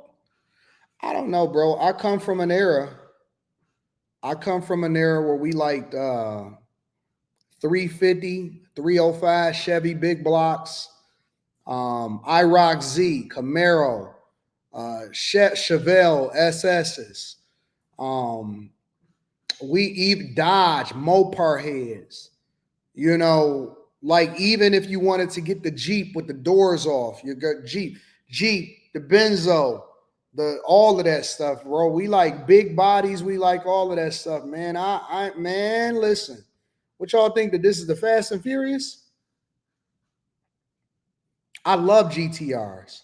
I love Godzilla. I am going to get me a GTR. I plan on getting me a Nissan GTR immediately. I love GTRs. Subis? No, dog. I think that all people that drive Subarus, that drive old school Subarus, or they drive the station wagon style cars need to be pulled over and checked immediately for their citizenship inside of the United States of America, because I don't think that you're from here. I don't think that you're from here. If you are driving around with a winged Subi and you are a grown man above the age of 30, you need to be checked for your citizenship. I think that your papers need to be checked. Honestly, I think that your papers need to be checked. That should be an automatic pull over to check to see if you are a registered United States of America citizen car, bro. Every single time. Every single time, bro. You should be pulled over if you got a wing on the back of your Subaru WRX. But Anton, it's all-wheel drive. Have you seen the safety record? Nigga, do you got balls? You only got one ball? Tell me you got more than one ball. You got to have more than one ball. It's a lack of testosterone somewhere in there if you got a winged WRX. Bro, so you telling me that you told your girl, yeah, you know what, I'm thinking about buying a new car. I'm thinking about buying a new car. Oh, yeah, baby, what are you thinking? What are you thinking? You want to get something big? You know, you trying to get that new ZR1X? Because, you know, I know you've been dreaming about it, but maybe you can get the Stingray. You know? Nah, babe. They got this new winged Subaru. They got this new winged Subi that I'm trying to get. Is it Saturday? Can we get a little bit real? Can we get all the way real? I got this new winged Subi that I want to get. Then she gonna start looking funny. She gonna start looking at you funny. Real talk. Listen, bro, don't ever tell a girl that you wanted that that's what you wanted to get, because she gonna start looking at you funny. Then she gonna start replaying the whole last night. Oh, so that's why you kept asking me to eat your booty. I get it now. I get it now.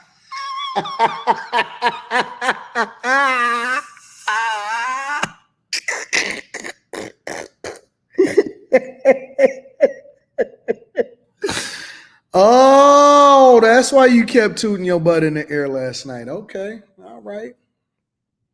That's why you keep listening to Janae Aiko. All right. All right. I get it now. I get it now. I get it now.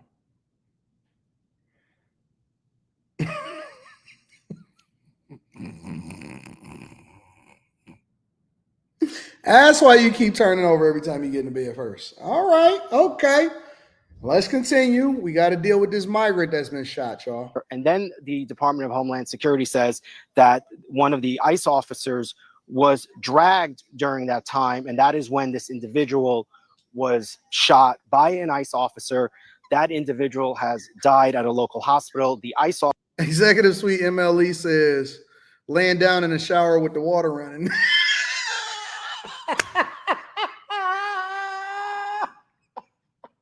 I ain't never heard of that before in my life.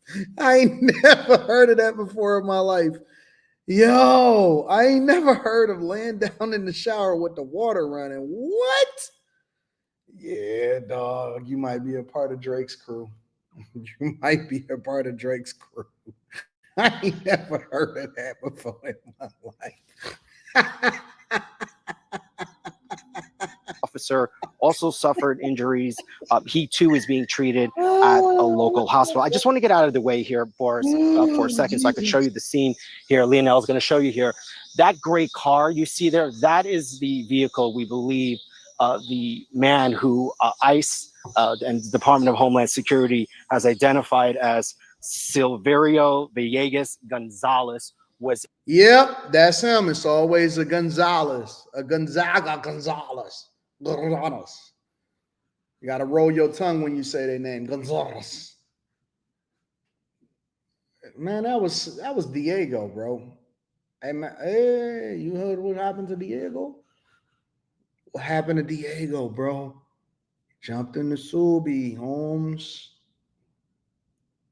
Diego Gonzalez? Yeah, man.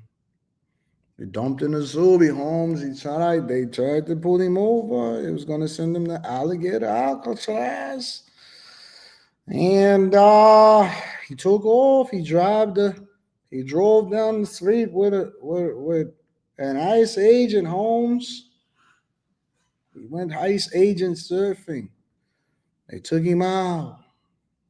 It's always going to be a Gonzaga. And when the ICE officers tried to stop him and pull him over and detain him, and that's when the incident unfolded. It appears that at some point this car, you'll see that there's a truck there, that car crashed into that truck, and then there was an incident that unfolded thereafter. What we don't know right now is much about the deceased. We have his name, and that's about it.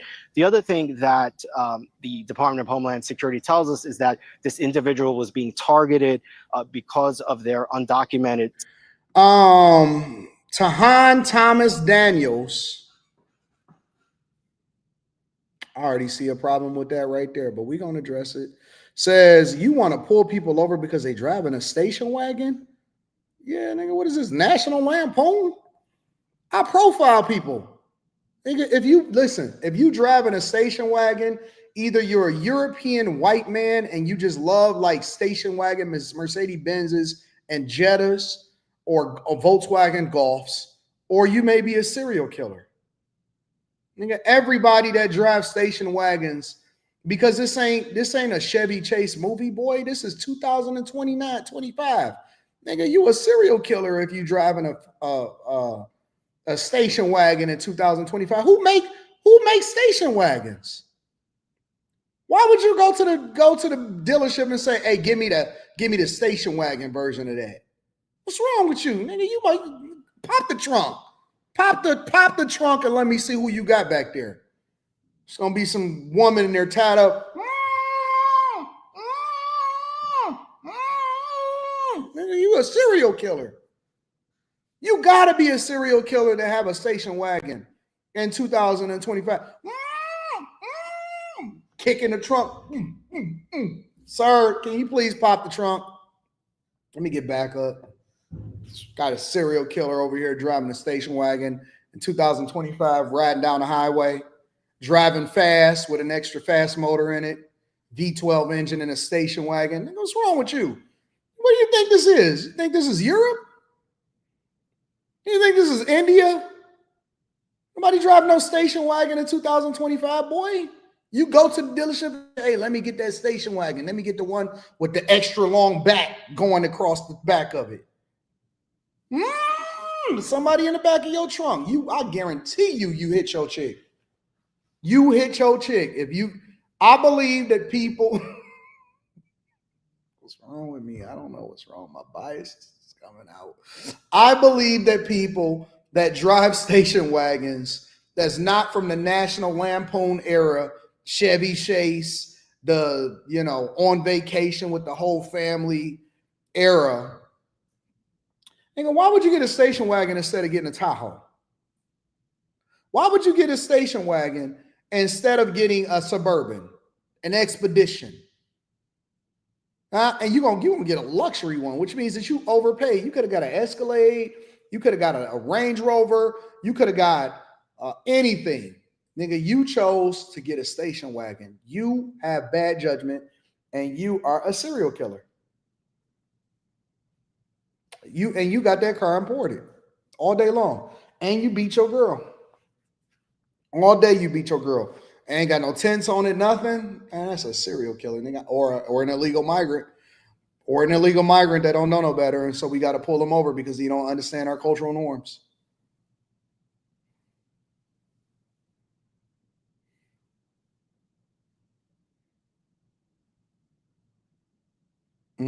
And if you a black man, I'm really pulling you over, bro. I'm pulling over any black man I see driving a station wagon, because that's not something that we inherently by culture do. We just don't go and buy station wagons. That is a European immigrant thing. Somebody that has an accent on their voice that's not from here. I have never seen a black man, and listen, call me, I may be wrong. I know it's one or two of y'all out there. I personally have never seen a black man say, "Man, I'm about to go get this station wagon." Immediately start questioning that nigga. You about to go get what? Yeah. Where you from? What school you go to again? Where you graduate from? I'm going to just whisper to my mans. Security. Hey, watch this nigga over there, bro. Why, what's wrong, Anton? This nigga said he looking to get a station wagon. He ain't got no kids. What'd he say?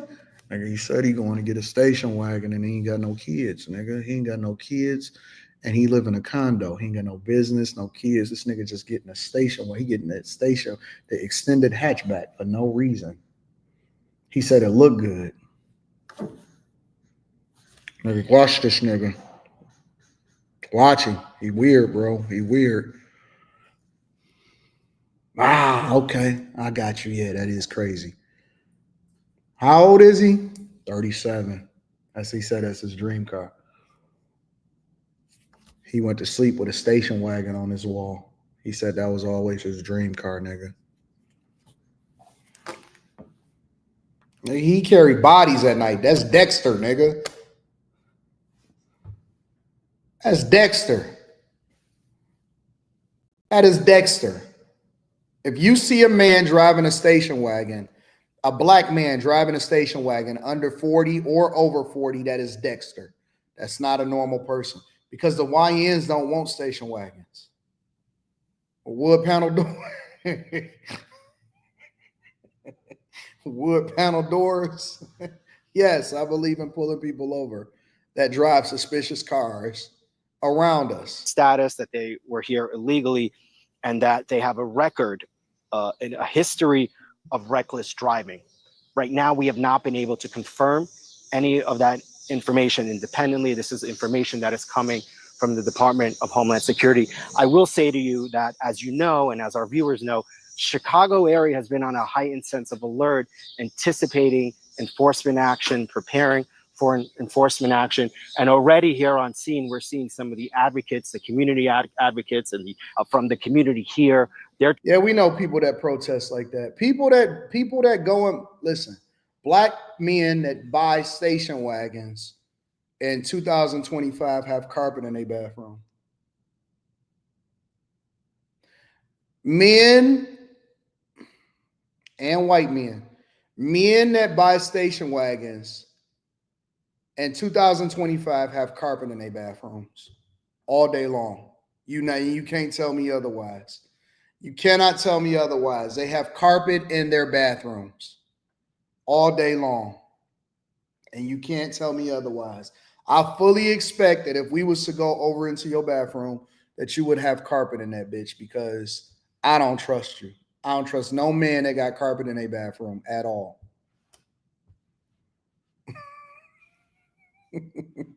Yes, the whole bathroom not carpet. I'm not talking about a throw rug.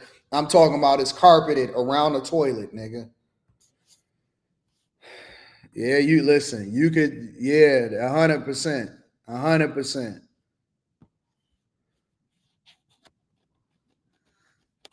The Dodge Magnum was different. The Dodge Magnum was different.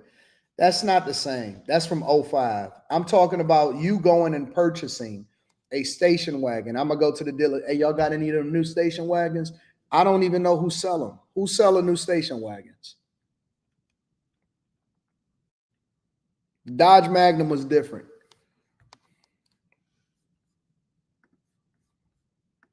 Make sure y'all hit a like for the algorithm, subscribe to the channel, and turn on your notifications.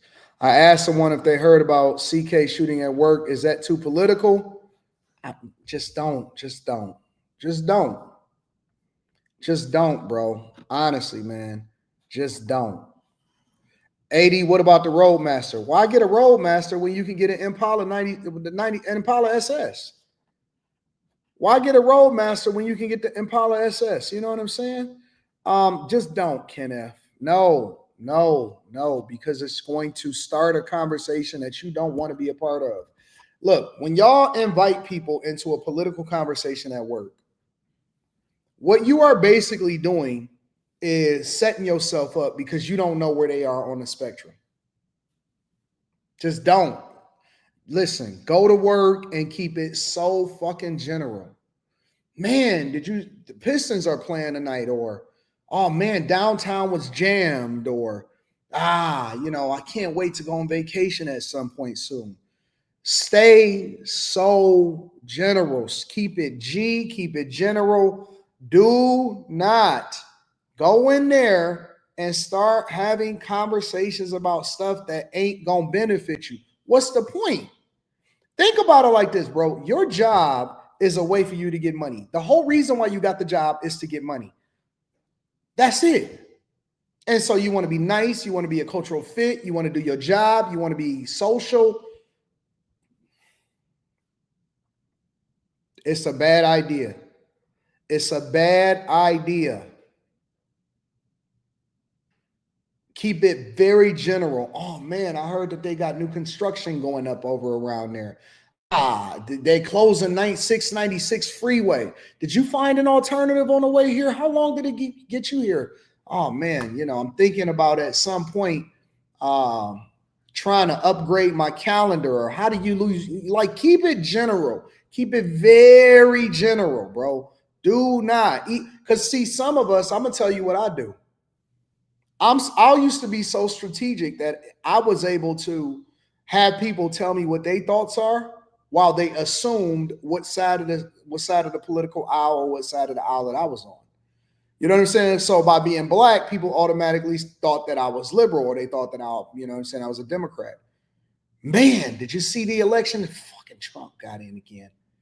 I'll be like, yeah, like, man, yeah, that's interesting. What's your thoughts about it? That's what I would ask him. What do you think about it? Now, you didn't tell me everything about you, and so now I can judge you.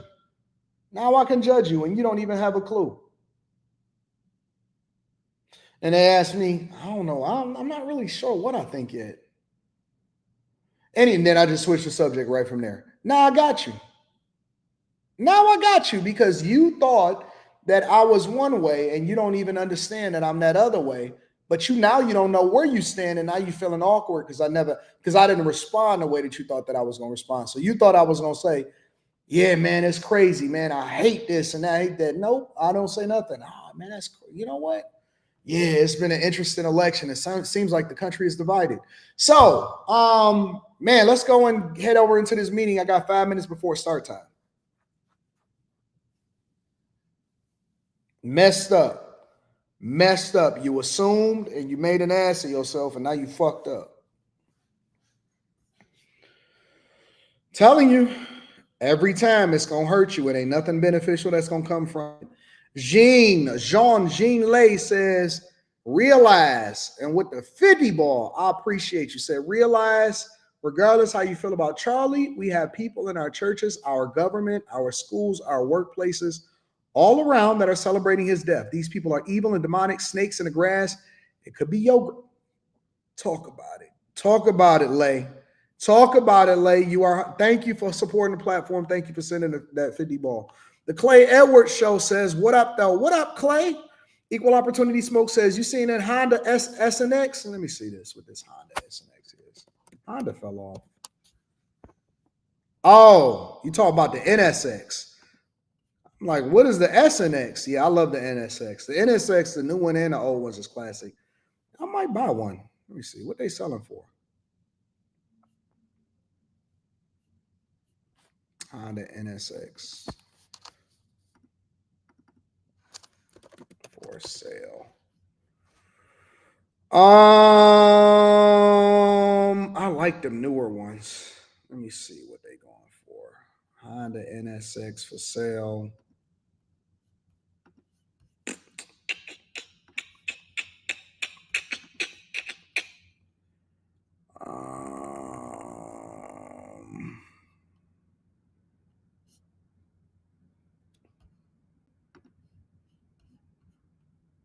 That's the 91 joint.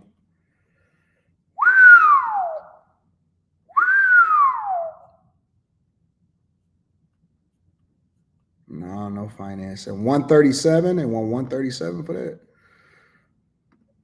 117 with 26,000. 134. You know, these cars wasn't that popular when they first came out. People wasn't messing with them like that. Man, they going for 100 plus. 2022, 139, 147. Yeah, they nice. They real nice. I like them. I like them a lot. Bilderberg Boy says that new car smells Subaru is zesty. Carrington says, my girl just brought me a burp. Listen, you ain't got to overcompensate with the masculinity, Carrington Love Jr. Just take your L. Brought me in some barbecue ribs, plate special, and some little booty shorts, big booty. I run this house. All insurance policies is intact. Okay, big dog. I got you. Clay Edwards show says, white boy from Mississippi driving a Raptor. Now, I like that Raptor. You driving the Raptor pickup? I love the Raptor. I love me a good Ford. Keep going. And my DJ Khaled voice says, April. What up, April? Shout out to all my white boys down there in Mississippi. I'm going to be down there in Mississippi pretty soon. Christopher Evans says a Subaru BRZ was cool as heck to me back in the day, but that Boxer engine is a nightmare to repair. Nice to look at, but not to own. Carrington Love Jr. says Mercedes-Benz wagon is quite popular. Keelan Murray says, I'm going to be honest, I had a wagon bug eye in 2015, had 215 subs, in the long back and raced it a lot. I agree with you, Anton. Got myself a Ram 1500 now. But here's the thing, is once you get older, you do better. When we younger, we'll drive anything that got wheels on it and got a motor in it. J Ben says Magnums ain't wagon exempt just because you put them on sixes. Don't mean nothing. I'll take the all black CTSV wagon with a mild cam. New wagons are Euro. Shout out to my dog J Ben. But J Ben, you like European cars. You like Japanese cars too. Japanese. J Ben, he got a different J Ben is a drifter, so it's different for him. He don't count. All right. Y'all want to wrap it up for Saturday? Y'all want to call it a day? We've been here for 2 hours. We ain't covered but 2 subjects. I don't have to be as on point on Saturdays as I am on most days. And even the second subject that I covered, it wasn't even I didn't even talk about it because I spent so much time talking about Europeans. You know what? Let's cover one more subject. Let's go over to Trump, Memphis.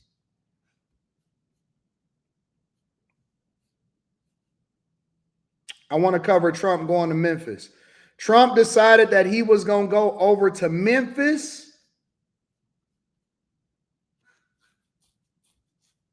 instead of going over to Chicago. So give me a second. Let me pull that up.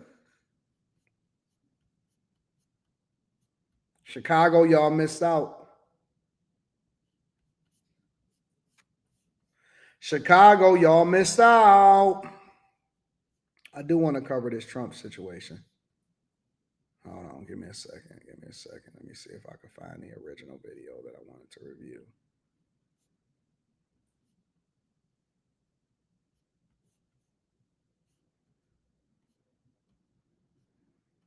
Chicago is so stupid, bro.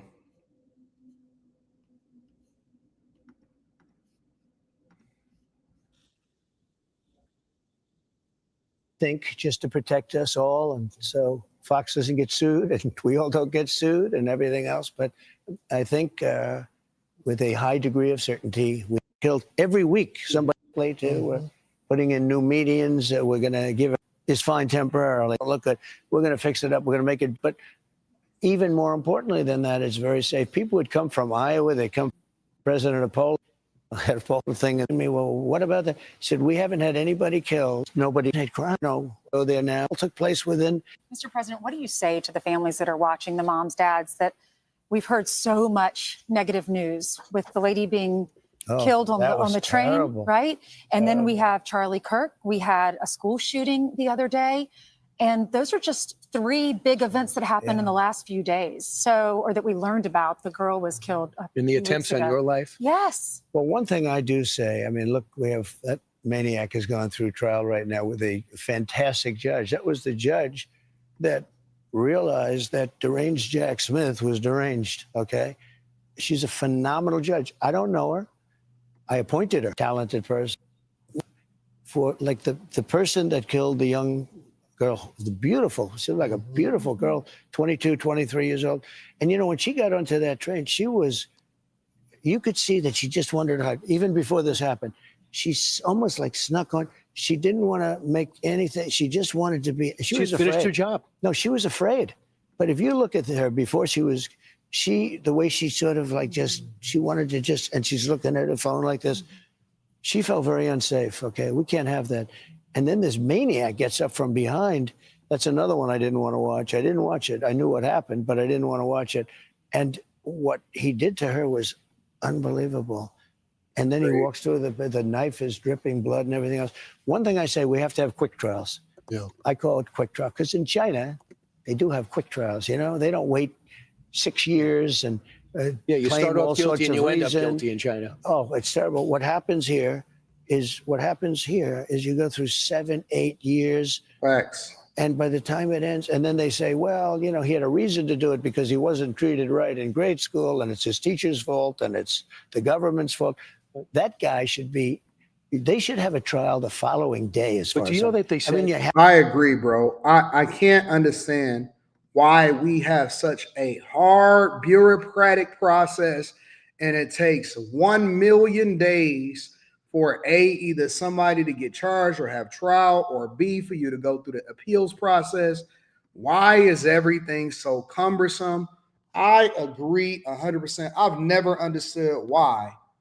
Shout out to KJ. I've never understood why everything is so long and why everything takes such a long time when it comes to the trial. I don't understand it, bro.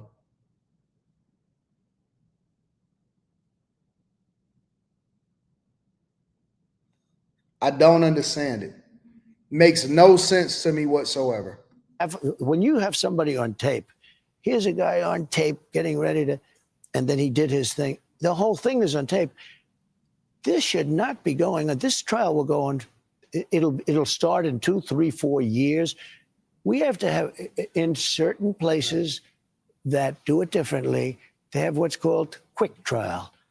You have a fast trial, a fast verdict. Right. Now, if he's guilty, we're going to have to keep him, feed him, take care of him for, let's say he's 28 or 29 years old, I understand. So, like for 50 years, we're going to be feed. But he never should have been let out. Now, in Utah, he shouldn't have been let out. And the judge should be responsible for that, the way she did it. But in Utah, they have the death penalty. And you have a very good governor there. The governor, I've gotten to know him. The governor is very intent on the death penalty in this case, and he should be. In North Carolina, you also have it, but we have to make sure that happens. That was a horrific crime. Yeah, the dude in Utah, he definitely gonna get electrocuted, but it may not happen for the next 12 years because they'll be able to go through an appeals process. So everything is bureaucratic here, man. But I think Ainsley's point is in the big picture. What do you say to people who are saying they see the assassination attempts in your life? They see the Minnesota lawmakers. They see what happened. They see what happened to Charlie. And they're saying, what's going on with the political process? Now, instead of trying to get votes, you're trying to survive. There are lawmakers canceling their events this weekend. AOC on the left and a lot of lawmakers on the right saying, I'm a little concerned about doing a public event. As president, what do you tell them? I say you have to go forward. You just have to go forward. You watch, as closely as you can. You have, I have great people. I mean, I have people now much better and far more. But 50,000 people show up, or this, or what you see these people. They don't. You can say it. I'd rather not say it. I want to see them. But it's based on merit. You hire people now based on merit. That's the way the country got great. And I give so much credit to the Supreme Court for that. So with some of these people, though, we're going to have to do, the politicians are one thing, and we can talk about that, but we have to have trials that go quickly. Okay. We can't have a trial like this guy. We can't have a trial that's going to start in 3.5 years from now. But he's only one. That was political violence. The Democrats don't want the National Guard there because they say they belong in war zones. But our cities, Chicago, 6 people shot over the weekend, killed. The weekend before that, 11 more. And that's a good weekend. Right. This is happening in every major city. There's a lunatic that's on the street. That's pretty crazy to think that a good weekend is only 6 people getting shot. And I don't care where it is. I don't care if it's here in Detroit. I don't care if it's in Chicago. I don't care if it's in Los Angeles. I don't care if it's in Bumblefuck, Mississippi. I don't care if it's in Wyoming. I don't care if it's in Miami. 6 people getting shot in one area is a good weekend. It's pretty bad. That's sad that we become so desensitized that 6 people getting shot is a good weekend. Hey, Brandon Johnson, mayor of Chicago. This has been a good weekend. 6 people get shot, and violence is down, and community organizations are mobilizing. And even though the man over there on the south side, he got robbed and killed in the side of the barbershop, and the National Guard could have prevented it. We don't want the National Guard to trample on our civil liberties. 6 people dying in a weekend is a good weekend. That some Soros DA that is allowed out, what's going to happen? So I think maybe I'll be the first to say it right now again. we're going to Memphis. Memphis is That's the next city. deeply troubled. And the mayor is happy. He's a Democrat mayor. The mayor is happy. And the governor, Tennessee, the governor is happy. Deeply troubled. We're going to fix that just like we did Washington. I would have preferred going to Chicago. I had a man in the head of a big railroad. They're doing a merger, and he wanted to come see me and all that stuff. And I asked him, because, it's one of the largest train companies, maybe the largest, so you can figure out who it is. Okay, Union Pacific. And he was in my office, and he saw. Hey, only Trump will give you a hint and then answer the question for you so he can take the guesswork out of it. You know what? I had the talking to the owner of the largest train company. Maybe you can guess what it is. You can do a little bit of research. Union Pacific is what it is. He don't want you thinking about it. He wants you to listen. He gave you the rope. You didn't catch on in the next 5 seconds. I'm gonna tell you what it is. This is what we're gonna do. Trump is gonna give you the hint and then answer the question for you, so he can make sure that you take the guesswork out of it, so he can get the credit for what it is that he did when he was talking to the most prestigious, largest train company inside of the United States of America. That's my guy. That's my guy. That is my guy. Gotta love Trump, bro. Started off 45 years ago with the railroad. It's such a great story. Sir, I'm a railroader. That's the kind of guy that should ride it, as opposed to a Wall Street guy that destroys the railroad, but he's good financially, right? And he was a very impressive guy. And I said, so what do you think? Where should we go next as a city? Because we're going to go 1, 2, 3, and then we'll do a few at a time. But we're going to straighten out the crime in these cities. He said, sir, Memphis would be good because he's on the board of FedEx. He said, when I walk 1 block to my hotel, they won't allow me to do it. They put me in an armored vehicle with bulletproof glass to take me 1 block. He said, it's so terrible. I said, let me ask you a question. So we're going to Memphis. I'm just announcing that now, and we'll straighten that out. National Guard. National Guard and anybody else we need. And by the way, we'll bring in the military too if we need it, but National Guard. But Memphis is, look, it's a great music city. It's, home of Elvis and everything else. But I said to him, where else should we go? Where would you say? He said, sir, please do me a favor. St. Louis has been so badly hit. It's very hard, very, very hard. He said, don't lose Chicago. You're going to lose Chicago, sir. It's a great city. You're going to lose Chicago. And then we have this Slav Pritzker. I think that we should lose Chicago. I hate to say it. I think that we should lose one city, one major city and one smaller city needs to go down. You said one major city and one smaller city. One major city and one smaller city needs to go down.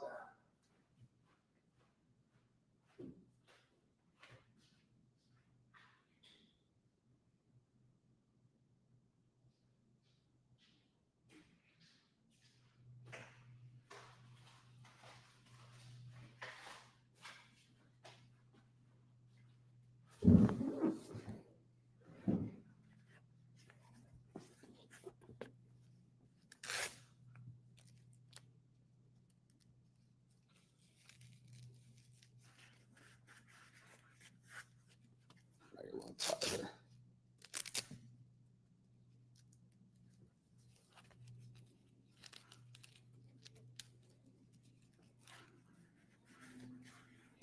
One major city and one smaller city needs to go down. Real talk. Because you got to make an example of people. And so I'm going to tell you the cities that need to go down. I'm going to tell you the cities that need to go down. The cities that need to go down is Chicago and Oakland. And I'm going to tell you why. It's Chicago and Oakland, and I'm going to tell you why. The reasons why Chicago and Oakland need to be the examples of what goes down is this. Is because Oakland is in California, and even though I love Oakland, I love the people in Oakland, I love Too Short, I love E40, I love all of those people, right? Not sure that they still live in Oakland. The reason why it has to be Oakland is because Oakland is a city that is the poster child of everything that's wrong with Los Angeles, or California. But Los Angeles is going to be a much slower death because it's a much larger city. But Oakland is the poster child of everything that's wrong, but they have to be the first to go. The Oakland and Santa Monica's, okay? Then you got to have a major city, but it can't just let them go down and let them suffer for the sake of suffering. They have to suffer because that's what they chose to do. And so Oakland, here's the thing about Oakland. I mean, not Oakland, Chicago. Their citizens, their legislators, the mayor, the governor, they are heavily dead set on the idea of Trump not coming in and helping them at all. So let them have themselves. They voted for him. I think that they should be able to continue to deal with what it is that they're dealing with. They voted for him. They should let them have it. But you got to use it in order to really make an impact, because you can't keep trying to preach to people. You can't keep telling people, hey, man, you got to take care of business. You got to do what you're supposed to do. You can't do this. You can't do that. Focus, blah, blah, blah, so on and so forth. People don't listen to that. People don't listen to that. It's not until you see what happened to him. You want to be out there with him, or you want to come over here and do the right thing? Oh, I want to do the right thing. Oh, I want to do the right thing. What happened on Hustle and Flow? What happened on Hustle and Flow with Terrence Howard? I say, man. And she kept on. He had what, 3? He had 3 of them. He had the white girl, and then he had the chick from Baby Boy, and then he had the sassy one, the one that was working at the strip club. And I pay all the bills in this motherfucker. And that's what she kept talking to him. She kept saying that to him every time. She would be the example. And when she would be the example, the other girls would start to get a little bit out of control. He says, say, man, you're not going to keep on talking to me, man, like this. You're not going to keep on talking to me, man, like this. And we got dreams, aspirations in here. You know, Skinny Black is coming, and I want to make sure I talk to Skinny Black, man, because I got my tape, and I want him to listen to my demo, man. Fuck you. I pay the bills in this motherfucker, and I don't feel like getting up. You got to clap. Hey, bitch. Throw her out on the street. Make an example out of her. You walk back in, you slam the door, and the other ones is going to be in there like, oh my God, oh, I can't believe it. Oh, what's going to happen to her? Everybody else going to act like they got some sense from now on. Everybody else going to act like they got some sense from now on, but you're going to have to take one of your best eaters, and grab, bitch, what the fuck is going on out here? Get your ass outside. You're going to have to take your best eater and help them to understand, I don't care what you are and what you do, you're going to have to pay the price. Say, man, why you always talking shit, man, trying to get everybody in here riled up, man?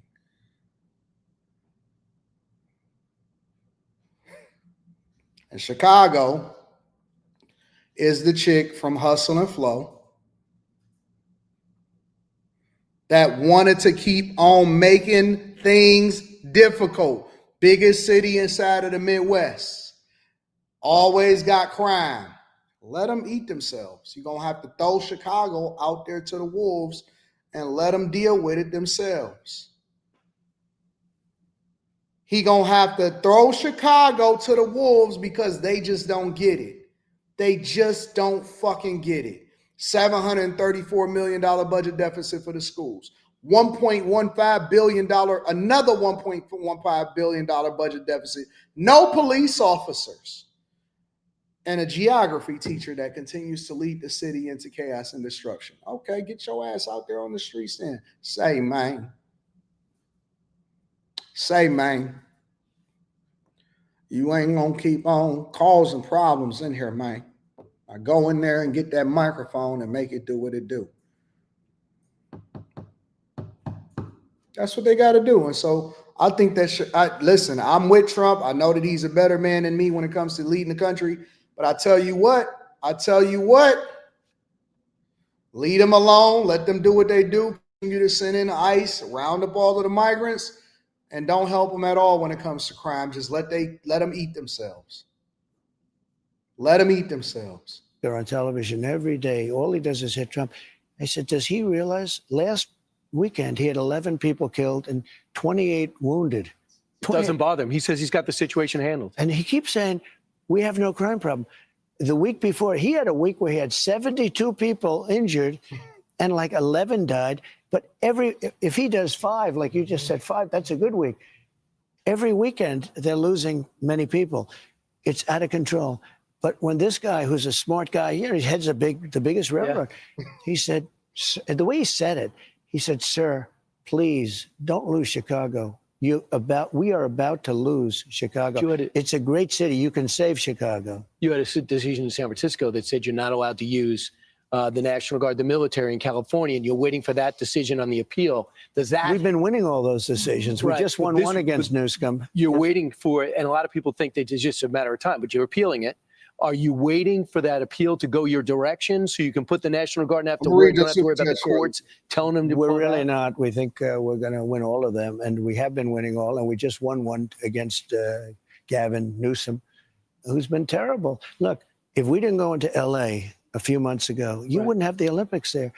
They lost 25,000 houses to fires because they didn't have the water come down from the Pacific Northwest. They have a lot of water, but they send it out into the Pacific to protect a little tiny fish, right? Which did very badly when it didn't have any water, by the way. Right. But just the whole thing is so crazy. You wouldn't have lost any houses. You would have had a fire. They would have had sprinklers going. They would have had fire hydrants. But they lost 25,000 houses. Now, I think that people in Memphis should be excited because at some point you got to stop letting the criminals take over the cities and determine what happens or what goes on. We got to do better. We got to do much, much better by the people and the ones that are trapped in their own communities, in their own houses, in their own schools because they don't feel like they got a way out and they just continue to get taken over by the criminals. I think that it's a good thing. Anytime you have a bigger police presence that stops crime inside of a community, I don't see why that's a bad thing. But Chicago, they actively protested and they got Trump up out of there for now. And Memphis, apparently he's going to be going to Memphis. So I am going to stay on top of it. Let me read some of these super chats. Valerie, what up, Valerie? Valerie said, thank you. Valerie, you kind of cute. Val. All right. Okay, I see you, baby. Valerie, thank you for holding me down on Cash App, baby. I appreciate you. Thank you, Val. Let me see what's happening. What else is happening in these streets? J. Ben, I don't discriminate with vehicles. I love them all. I have a box Chevy in my peripherals right now. Gonna go flash some greenbacks and see if I can get the title. I feel you on that. Love Curly Hair. What up, Curly Hair? Says that motel in Dallas video was so sad and I wouldn't even watch the original. Bro, he took a machete and he split that. They said that at first he was going to cut him down the middle, but instead he went around and he just hacked his neck off and he hit it 50 times. And they got into an argument. A Cuban illegal migrant killed an Indian in a motel over an argument about a washing machine, and they didn't even speak English. And the Cuban cut off with a machete, hacked the Indian's head off in front of his kid and in front of his wife. Crazy, bro. Crazy. Love Curly Hair. Y'all better be careful out here, bro. Anton, I lost over 90 people in my 40. Todd, that's crazy. 90? In my 42 years of living, I've lost 30 childhood friends, and out of that 90, but the death is inevitable. But I understand that as an adult, I keep my faith, and I thank God for my existence. You ain't supposed to be amongst that 90, bro. And Dallas, that happened in Dallas, Jeff. It happened in Dallas. Christopher Evans says, I bought a 2000 Nissan Xterra SC for $4,200 and it runs like a top. No rust, 3.3 liter V6, 132,000 miles. This bad boy will last me forever. Look it up. All right. Let me see something. What is that? 2000 Nissan Xterra?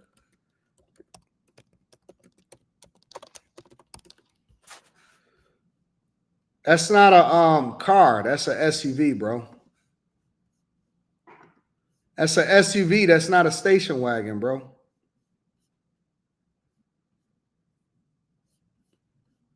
What that don't qualify. That don't qualify for the criticism. That's an SUV. That's not a station wagon. So, but good one. I mean, if you're getting your money's worth out of it, shout out to you, bro. DB in the building says Charlie Kirk changed the game for youth conservatism. He absolutely did, bro. He didn't just speak to college students. He built infrastructure so they feel heard and empowered. That kind of legacy lasts. I agree. Charlie Kirk was a G. Todd Traveler says my father will be 89 years old in December 25th of this year. Your father's birthday is December 25th. My brother's birthday is December 25th. My mother turned 82 years old this past August 30th. The people they lost were also my friends. Ephesians 6 is my main prayer. Thank you, Anton. Thank you. No, thank you, Todd, for sharing it. I appreciate you, bro. Timeout says divorce Chicago and Oakland from America. You heard it here.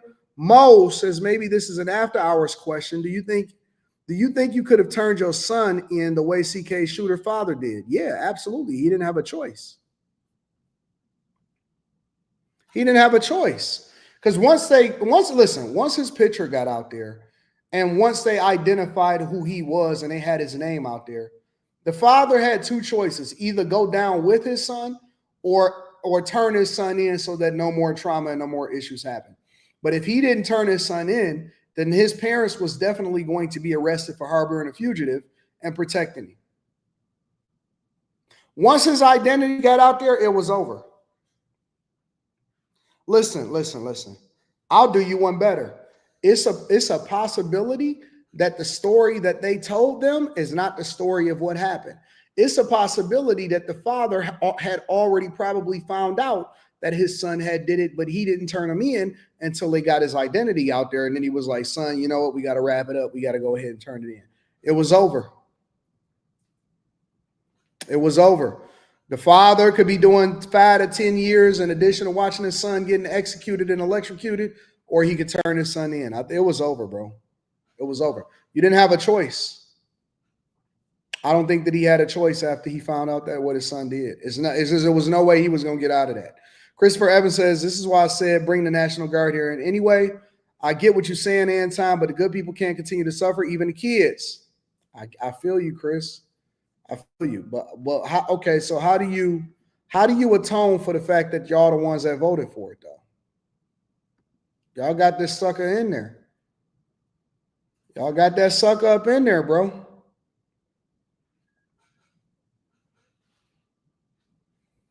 It's the real. It's the real. Listen, y'all, we kicked it for 2.5 hours on a Saturday. I got so much work to do. I got a nap to take. Y'all see them building this hotel next to my building? Messing up my view. See, that's Canada over there. And they messing up my view over here. See the crane in the building messing up my view? Messed up all kind of views over here. I used to see the water all the way back down there to Belle Isle, and now they're building a hotel right there. They got the windows going up, though. See the windows? Look at the windows. See the windows starting to go up right there? Messing up my view, bro. Messing up my view.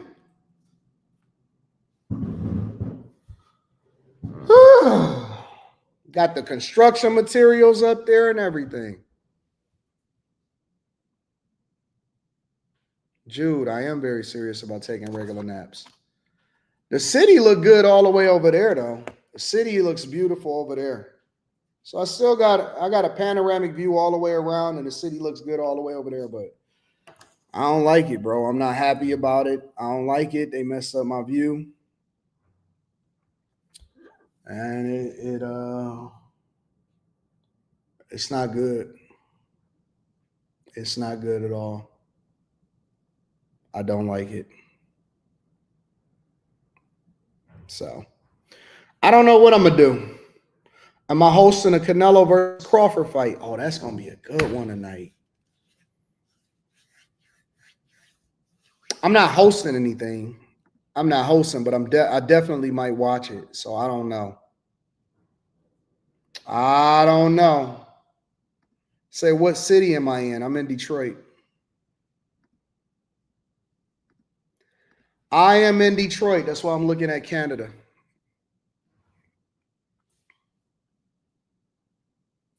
Thought about going to the fight, but just wasn't convenient with what it is that I had going on right now. So no. I am in Detroit. Yep. That's going to be the top of the hotel because I'm at the top of my building. I'm on the top floor. And so the top of the hotel is going to be right there. So they're building up every floor to go up to the top of the hotel. That's going to be the top. You in Vegas for the fight right now? I thought about going to Vegas for the fight. The next big fight, I'm going to see what it is. Not no Tyson versus Floyd Mayweather, but I'm definitely going to go to the next fight. So I'm looking to travel for a fight soon. I love Vegas. I love Vegas.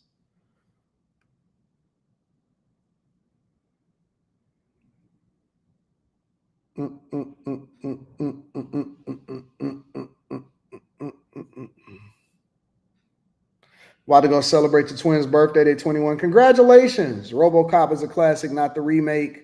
Skyline reminded me of the movie. It's a beautiful city. I'm actually thinking about moving to that building over there, all the way over there. So we'll see what happens. AD loves Vegas. I do love Vegas. Block club time tomorrow. I'm not sure. I'm going to put it inside of the probably around the same time. I would think I'm probably do block club around the same time that I would do it right now, that I'm doing the morning show. So instead of doing the morning show, I'll probably just do block club. So it'll be around the same time. I'm going to put it in the Patreon. Make sure y'all tap into the Patreon. Link is in the description as well as pinned to the top of the chat.